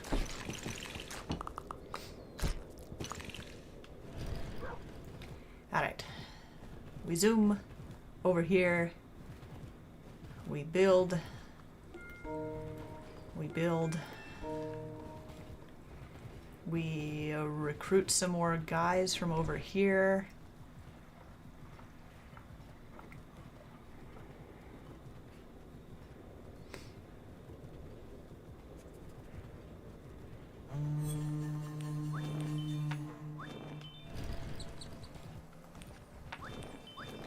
For the most part, no more than 2 vagrants will spawn at a place at a time.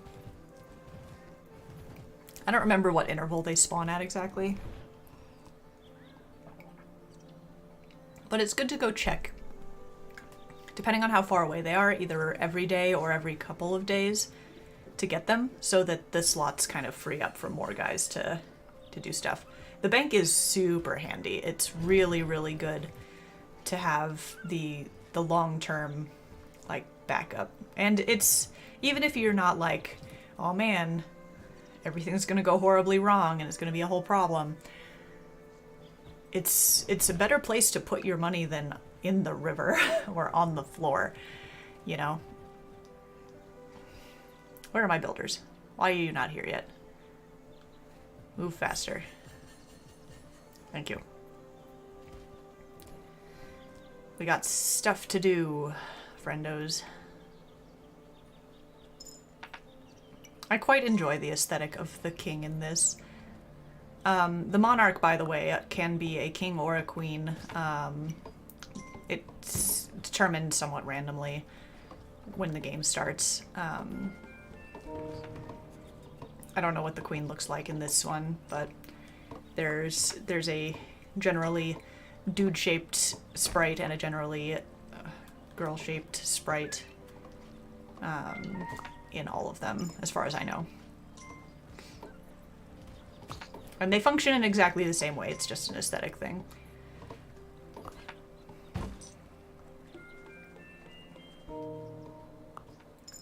So, expanding the outer edge of your kingdom is relevant for a whole bunch of reasons. For one, on the positive side of things, you have more area that is reasonably safe from attack. You can, you know, build boats or whatever. I'm gonna wait until they're done with the wall before I upgrade this. In fact, I think I'll upgrade the wall another time. It makes it easier to go, you know, go from the edge of your influence out to the vagrant camps or whatever else. On the downside, wildlife, rabbits, squirrels, the things that your archers hunt, they don't spawn within the walls. Like, there's a squirrel out there, that's cool. On the left-hand side of this wall that I'm building, you're not gonna see squirrels spawning. You might right this second, because the walls are technically... Yeah. Get away from my builders, they need to finish the wall. Ah.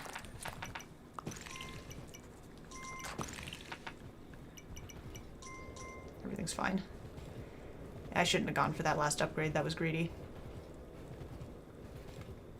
Builder, it's safe. I saved you. You go back to work, please. Please?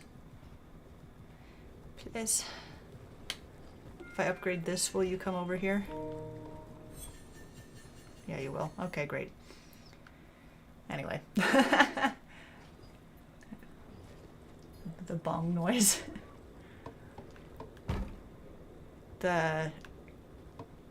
I know what noise you're talking about. I cannot remember what it is that causes it, which is weird. But yeah, no, there's no Teams call, I hope, right now. But, what was I saying? Oh, right. Yeah, there's upsides and downsides to expanding your kingdom. You really don't want to overextend and start, putting yourself out where you can't defend yourself yet. At night, when the greed are attacking, your archers and stuff, they'll line up behind whatever your outermost wall is, whether or not that's a good idea or not. My archers, they went back to the other wall because this one wasn't all the way done being upgraded. Like, you can kind of see in the background, see this fence that's all along the backdrop here? That's because it's completely fenced in. The outer wall exists, but it went down while I was upgrading it.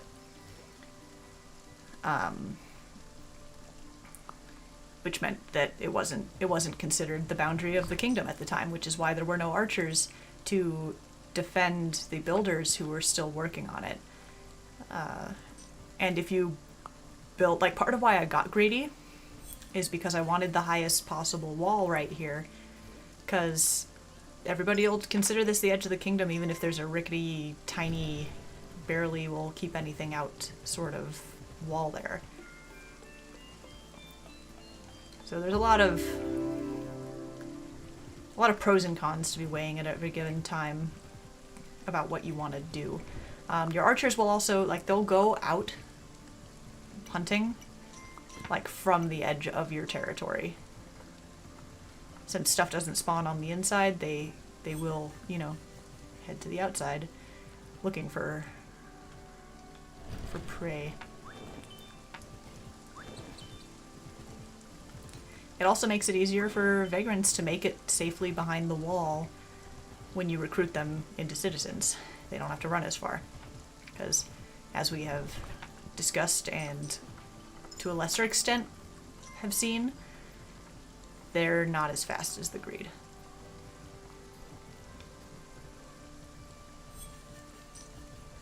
So, we should be able to leave this island before too much longer.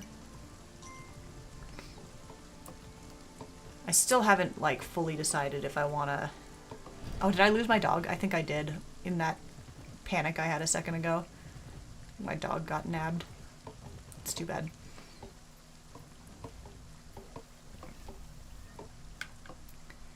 But we'll deal with getting a new dog later, probably. They show up sometimes. If I leave this island and come back, which I will end up doing eventually,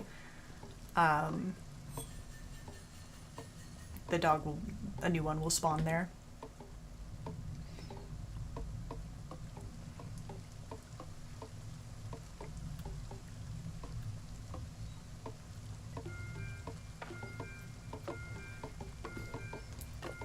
Let's just buy as many of these boat parts as we can. Head over to the other side and collect the money that my hunters have surely been gathering this whole time. Man, there's a lot of unpleasantness coming from this side, isn't it? Alright, well, thank you everyone for your service and your money.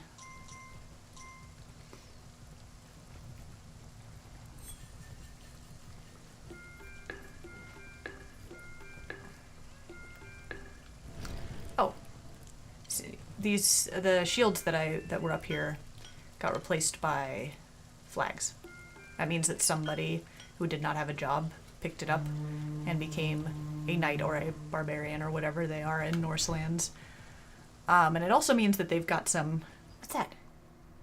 What's this cat?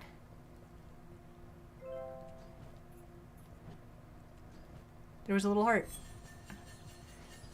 That cat's following around my cats.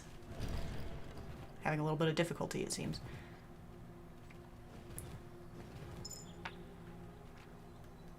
I don't know what that means.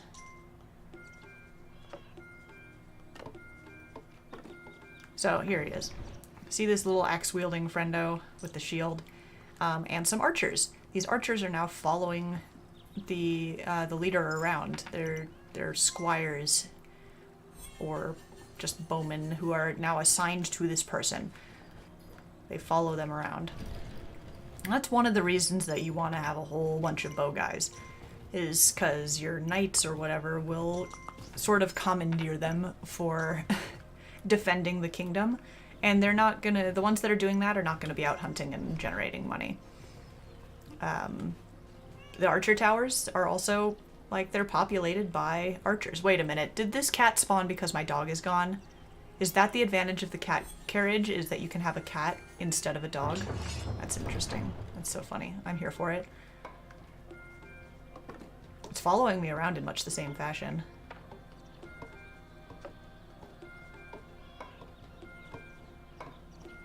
That's interesting. It's cute. I like it. And it fits the vibes, you know, of the mount.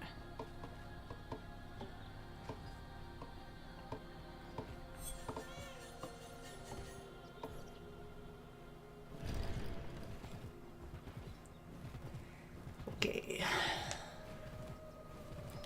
So, one of the things that you can do with your knights, or whatever the equivalent is in... I'm just going to call them knights. Is that you can send them to attack the portals. And you can destroy the portals. With the exception being the cliff portal. You can't just destroy the cliff portal with knights. You need a bomb for that. You like legitimately can, once you have a high enough tech level and you upgrade your little central thingy enough, you can construct a big ol' explosive thingy on wheels that you have to like take into the cliff portal and do a big ol' fight inside of it, and set off the bomb to destroy the cliff portal. Which is ultimately the goal in Two Crowns, is to do that on every island, to destroy all of the cliff portals, and make your kingdom safe.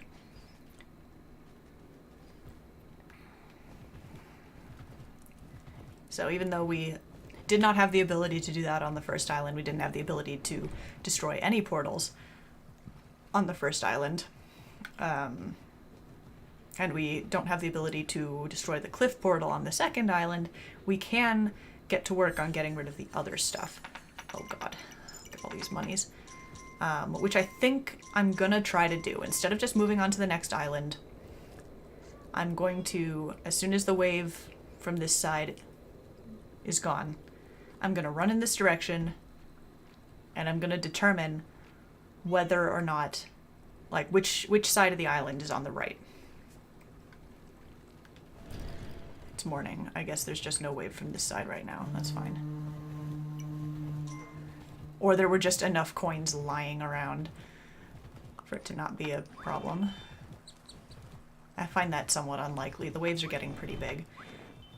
So one of the things to be aware of, so this is one of the small portals. They're just around sometimes. There's probably one on each side of my kingdom. Okay, the dock portal's on this side. This is the direction we're going. When you destroy a portal, whether it's a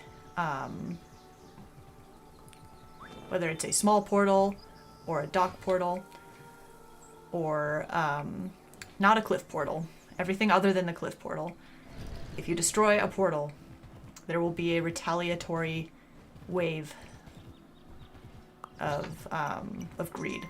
And those are often nastier than the Blood Moon waves. So we'll show what that's like in a second here. But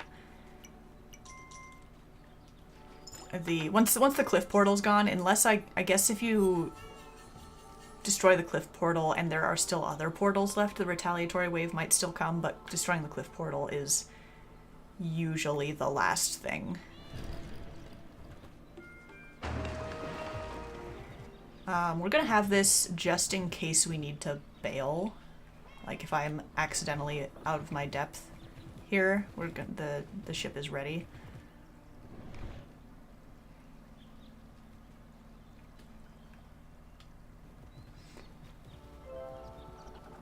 Oh, now there's two cats. Is there just a spot where cats spawn in my kingdom now? What is this? I'm so interested to know what the deal is with these kitty cats.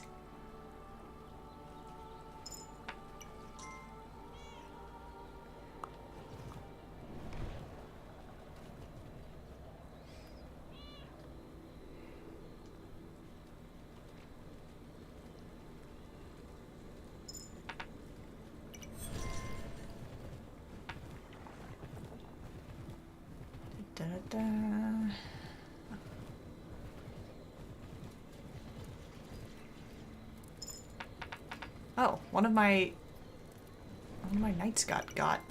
This thing's all tattered. Oh, that must be the vagrant that was like all the way out at the portal for no reason. They're not supposed to go attack those on their own. I wonder what happened. They might have wandered out there by accident. Just ended up closer than they should have been.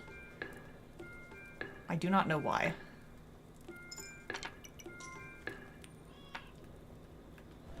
Anyway. You, please take some of my money. You see how he's picking up the coins and like going about it? Knights can be given coins to hold to help defend them from the greed, so that they have something to drop in case they get hit. They are just generally more resilient for that reason. Oh god, the money. The money, it's everywhere. It's falling out of my pockets.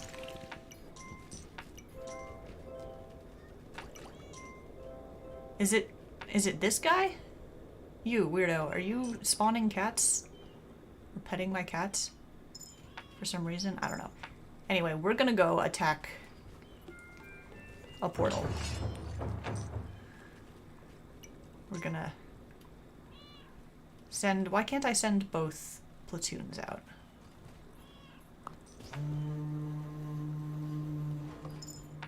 Usually I can pay 4 coins twice to send both sets of knights out towards the portal.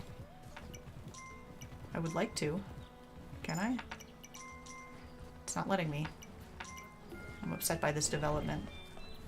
Anyway. You upgrade that, I guess. So, because of who I am as a person, I would like to see what's going down here. I want to see what happens with my knight and squires attacking this portal.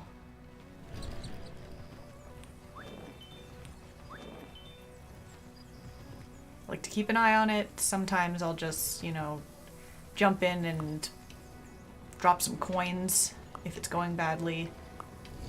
I think this, yeah, I think the squire who went away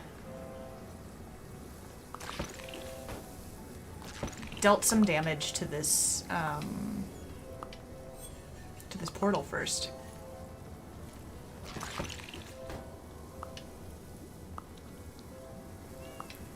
Like you can see the rocks kind of starting to fall down.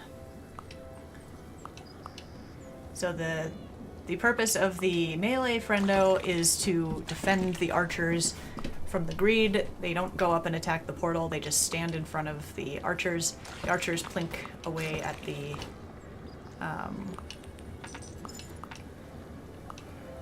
portal from a distance, and it's fine.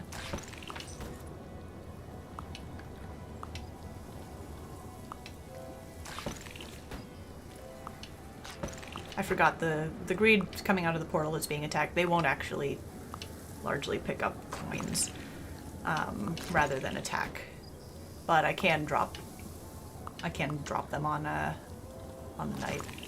I don't know what's going on with these cats. Like, I really don't. They're very excited. They're having a good time, I guess. One of the... Oh, he did grab a coin. What do I know? What is the AI on this game? It's confusing me.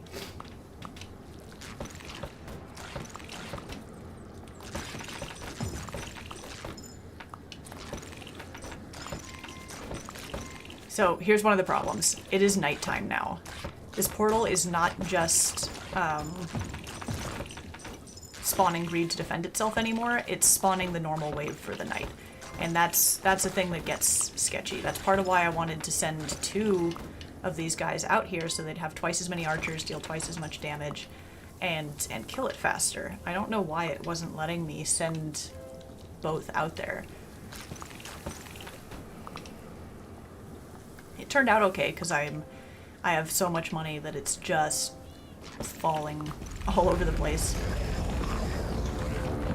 And now we leave. Now we need to get the heck out of here. You, come here.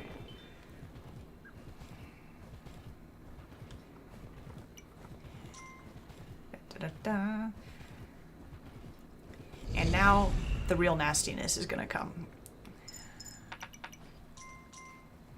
I don't know if I should, like, buy a bunch of shields for people. That might be a good idea.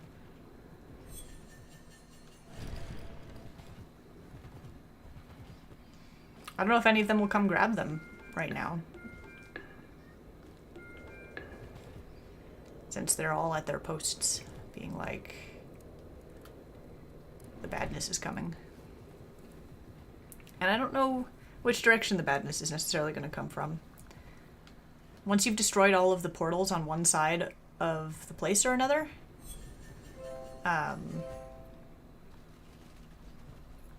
then you know it's coming from the side that still has portals. But there's a dock portal on this side, and there's all the other portals over on the left side. So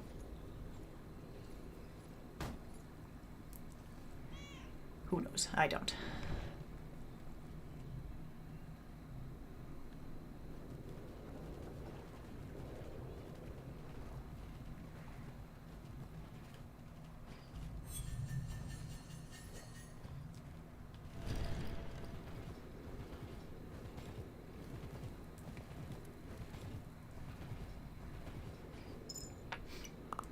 Looks like it's coming from this side, maybe? Probably. I think so. The first retaliatory wave destroying a portal, it can be bad, but it's usually not all that bad. I was expecting it to be worse because the difficulty's higher. I guess not. But it definitely gets worse the more portals you've destroyed. And it gets worse pretty rapidly. Oh my god, the money. That's ridiculous.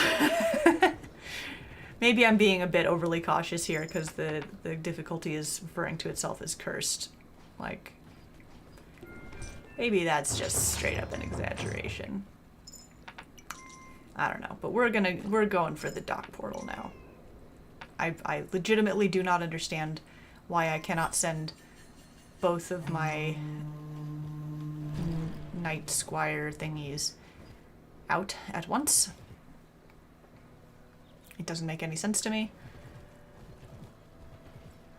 But I guess that's just where we are.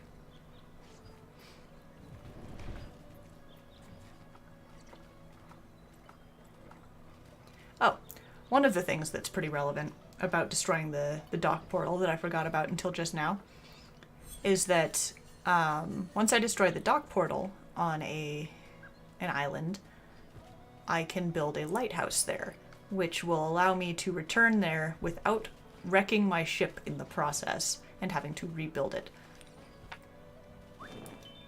Which, as you might expect, is better than... Because, like, the reason there's a shipwreck on each island is because we just run right into it. When you destroy a small portal, this sparky nonsense gets left behind. You can construct kind of a teleporter thingy in that location if you want to. It's more useful on islands you're going to spend more time on.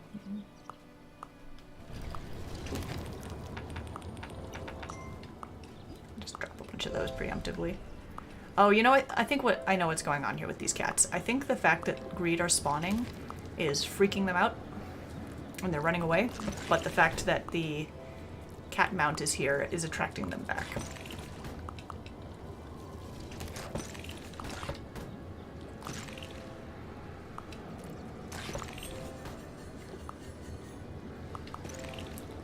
The dock portal doesn't give visual cues as strongly, or maybe at all, that it's taking damage compared to the little portal that, you know, rocks fall off of it periodically.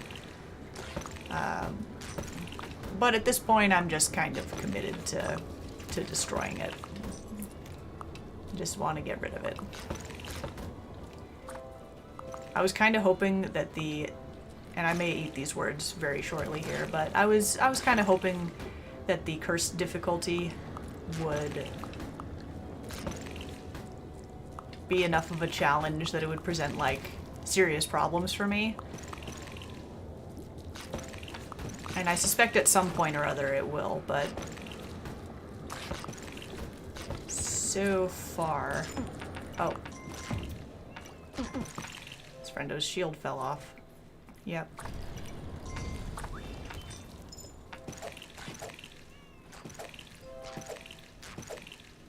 Oh, you're defending yourself now? Do you mean to tell me that any old random villager of mine can now just stab the greed? That's so weird.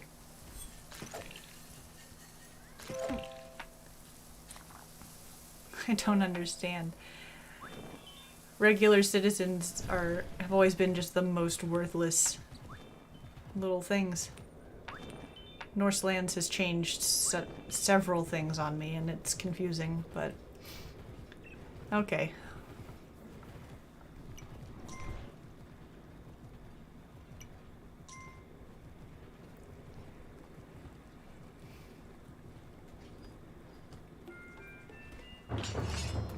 I'm gonna sit here and complain, both internally and externally, more of the first, I guess, about the fact that it's just, for some reason, isn't letting me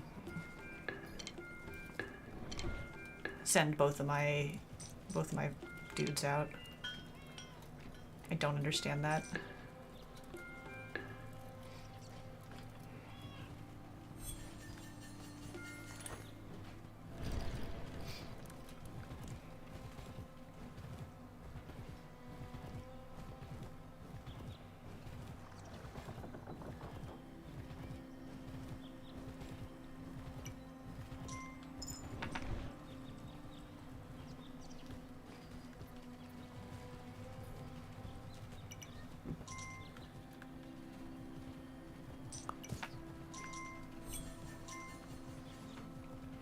I want to get rid of this dock portal.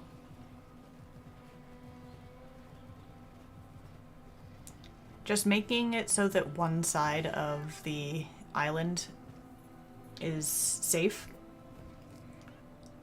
is really, really helpful for deciding like how you want to assign your resources. Oh. Well, this buddy, why do you have a bunch of archers? Why did the other guy only have 2? I guess you're already full of coins. Well, this should go better in theory, since this one has the full contingent of archers. There are 3 cats now. There are 3 cats over here. I don't know where they're all coming from, and I don't know what they do. I don't know, man. I'm enjoying the not knowing everything about how the game works.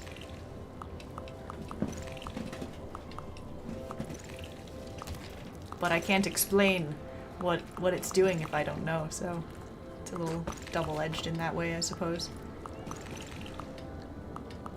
Go, archers, go. Kill that gross portal thing.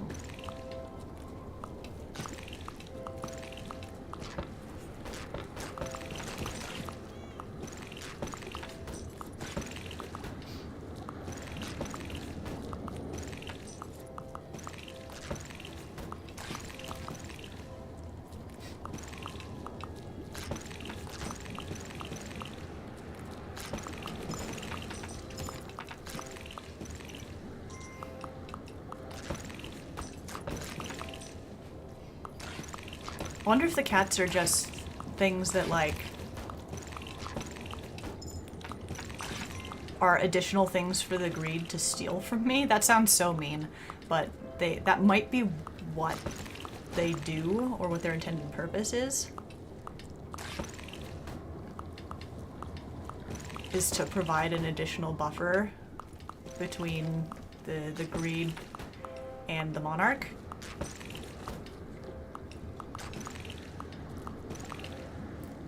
It's not the strangest thing I've ever heard.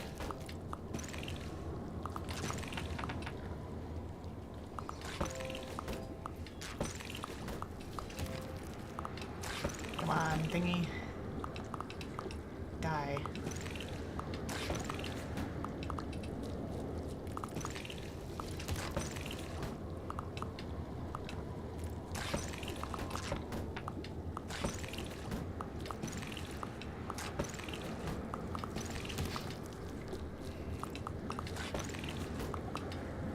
Gotta be getting close, right?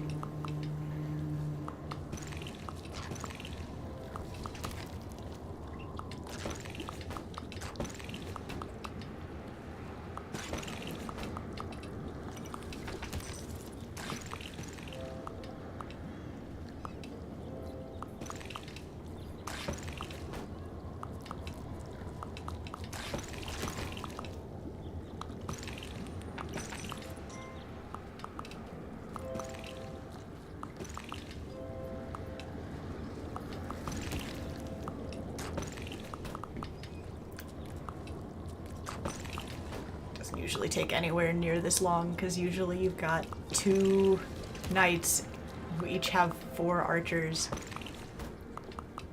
shooting at these things. And it still takes a while. It's got quite a bit of health, but it's not usually quite this bad.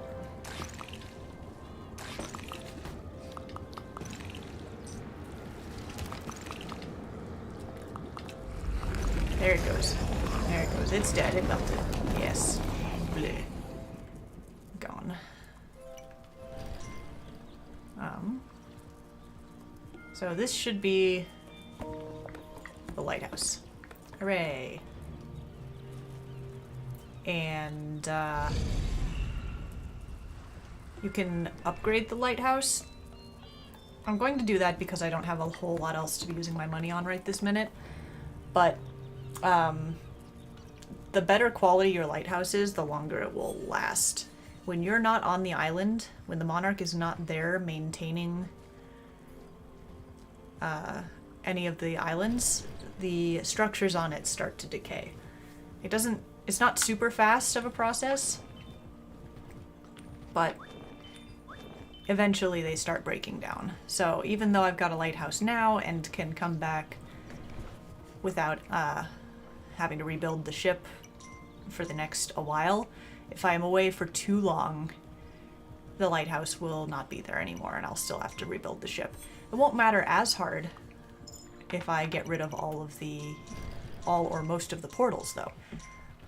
I should only have to come back here once to destroy the last couple of portals, in theory.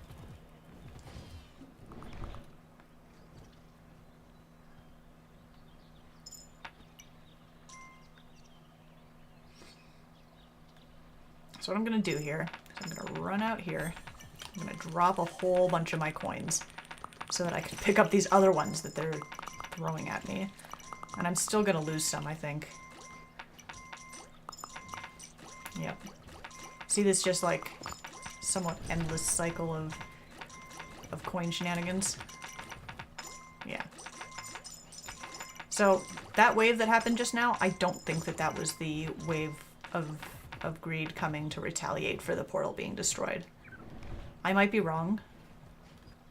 I think that was just the normal, like, there's stuff coming because it's nighttime situation. But then again, my little army is coming out from behind the walls, which they don't usually do if it's not safe. So it's a little hard to say. I don't know. But yeah, now I can move on to the next island, which I think I will do, and then I think I'm gonna call it. Oh, the money in my bank will stay, by the way.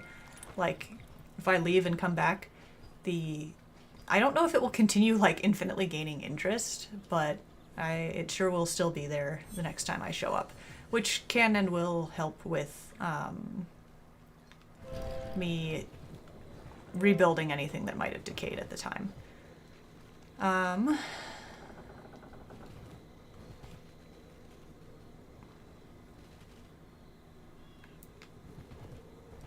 Yeah, so if I ring the bell the way that you're kind of supposed to before you leave, some of your dudes will come and get on the boat.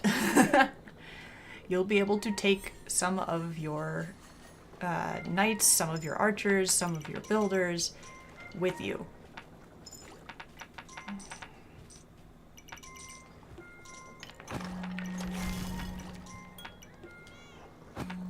I'm gonna take these with me.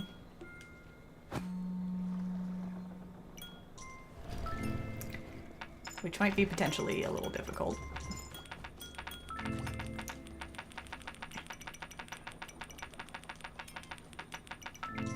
There we go.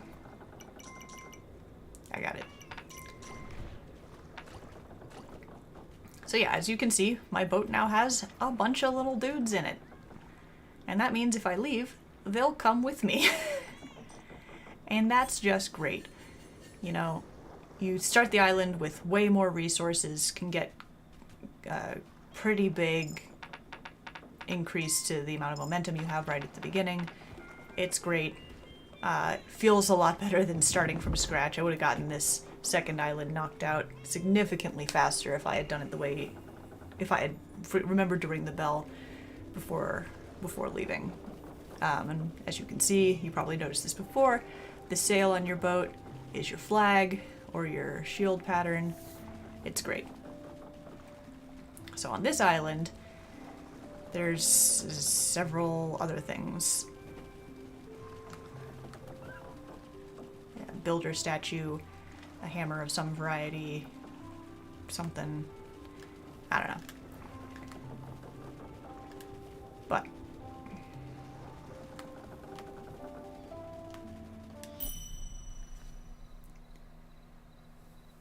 and you keep your mount if that wasn't a thing that was already being assumed. And you know, your guys just immediately head in the direction of the new camp, so you don't have to wait until you find some vagrants to know which direction you should be going. There's always a couple vagrants at the new camp. It's great. Build the new thing. And then, you know, when you bring dudes with you, you can be just a lot more aggressive with the deforestation and the building and the everything else. And it is very good. Is this... What is this? Oh, this is just a vagrant camp.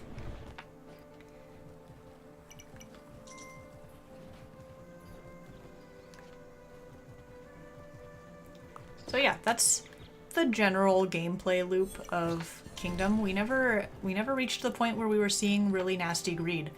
It was a bunch of those little ones, some with the masks, but there are a couple of other kinds that are significantly more problematic that I was expecting to see at least one spawn by now, but yeah, I guess not.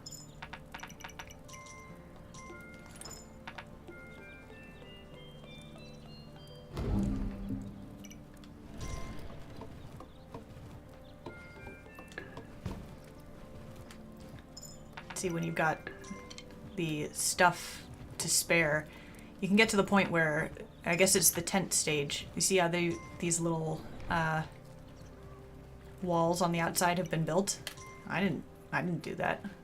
That was just a free upgrade for tent time. And it's fantastic. It's so good.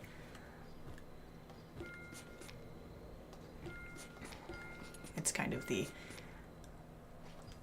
ideal way to get those walls, just not paying for them. And they'll get upgraded automatically for free too as this gets better as well.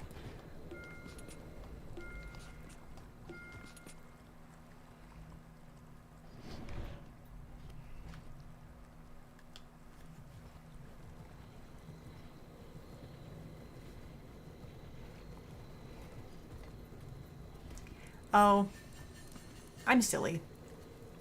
I'm carrying these gems around with me. I am 99% sure that the chest where your gemstones can be kept is just, you know, connected across all of the islands. I'm pretty sure you can deposit them on any island and retrieve them on any island. There's no really good reason to carry them around with you. They're just in the way. I'm gonna go put them back. I guess I don't know if that chest is here yet on this island.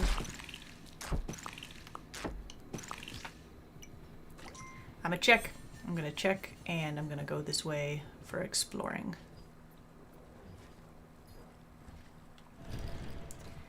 And learning, you know, kind of scouting out the island a little bit. No, it's not here yet. Is generally good to do in the earlier stages. If you can. It's harder to do later as the as the greed get more aggressive.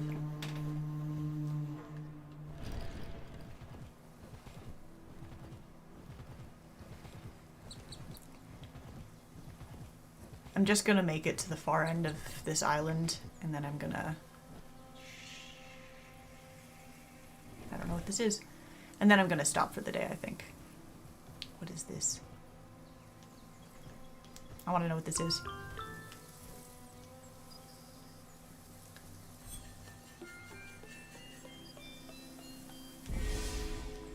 Oh.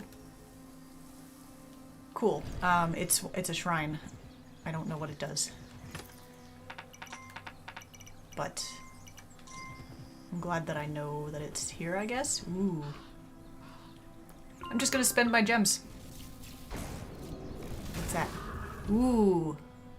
Check out this fancy fantasy horse. I want it. What are you? Lightning horse. Look how pretty it is. Oh, I love you.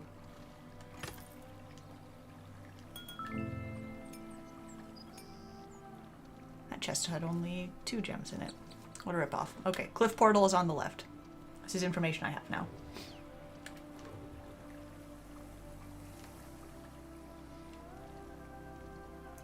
It's so tall and has such long, pretty legs.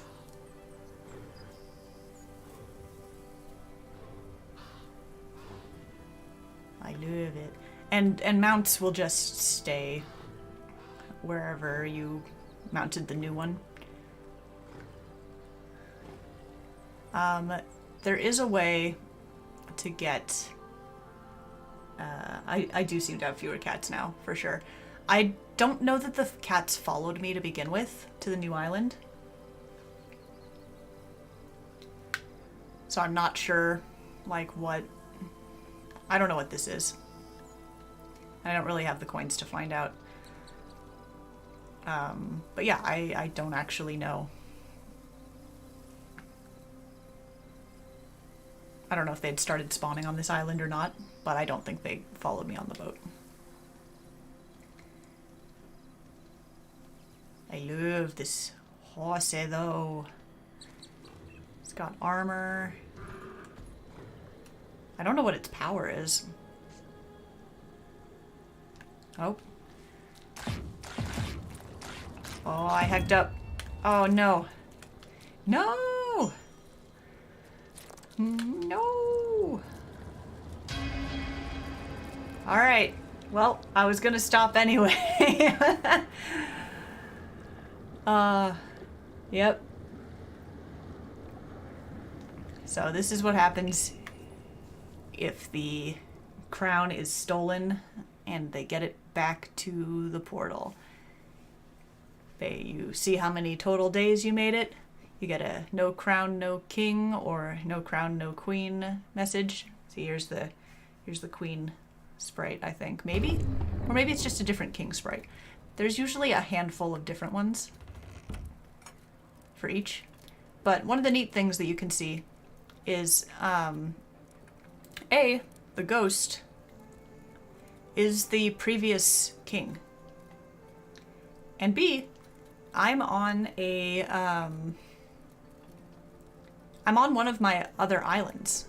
Like, this island is built to some extent. I think I'm on the first island. And that's because in Two Crowns, it's kind of a, like, a building on itself, set of monarchies. So, so the stuff remains, but as you can see, the wall here is, like, decayed. Yeah, time has passed and we must repair the kingdom, is what the ghost is saying. So, I've lost some stuff. I don't have my mount anymore, I'd have to go get it again. But I believe it is still unlocked. Like, if I get back to the third island, I should be able to just pay coins rather than gems in order to get my other mount back. The portals that have been destroyed already should remain that way. So Two Crowns is, for that reason, quite a bit easier for the main story thing, and you can also see that my shield is different here. because it's a new monarch. But I do want to get through the campaign on this, though I may just link my existing account so that the progression is there. But ultimately, what I want to do are these challenge islands. I don't remember what this one is, but like, for example, Dire Island is one that I tried a couple times and didn't get very far on. You are on this one, you know how the dog exists, and you know how it's really hard to protect the dog? Well, this is all about protecting the dog. You're on an island, and your mount is a big wolf, and you've got a little baby wolf. And if you lose the little baby wolf, then you lose. And you gotta, keep the puppy safe the entire time, and it's really, really hard. And then you've got Plague Island. So it's the thing on Plague Island is that when a villager gets, like, when they would get turned back into a vagrant, instead they get turned into a greed. So things get way out of hand, way fast on Plague Island. Skull Island, I don't remember the exact details of it, but this is actually the only one that I've actually finished. I think it's just that you're like on an island and there's just a bunch of portals. I think it's cliff portals on both sides. And you have to destroy both of them, which is difficult because if you destroy a cliff portal, I believe it comes back in like 3 days or something. So you have to do one and then recover from the retaliation and then do the other. And it's a whole issue. But there's a lot of fun, like, challenging things. And I guess there's, I don't know what this one is, Lost Islands. The Legend of the Lost Islands tells of new lands to explore each dead of night. New island in a little under 45 minutes. That's super interesting.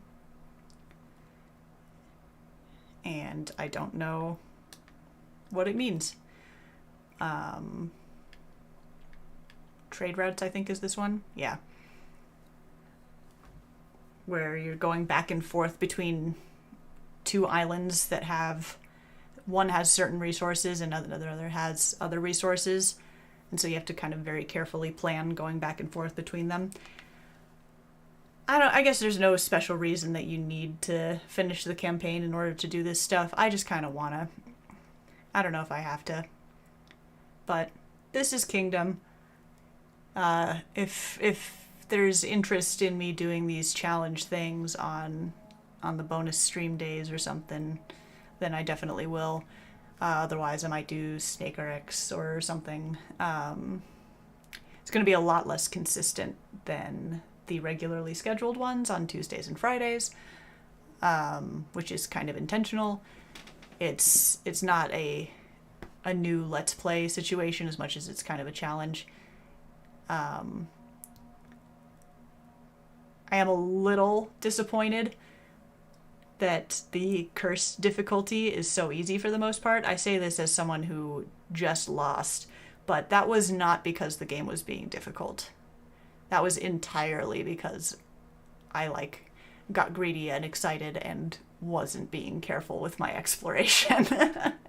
So, I don't know. We'll figure that out later. But anyway, I'm gonna call it here. And yeah, we'll be back to Potionomics on Tuesday. Have a good night.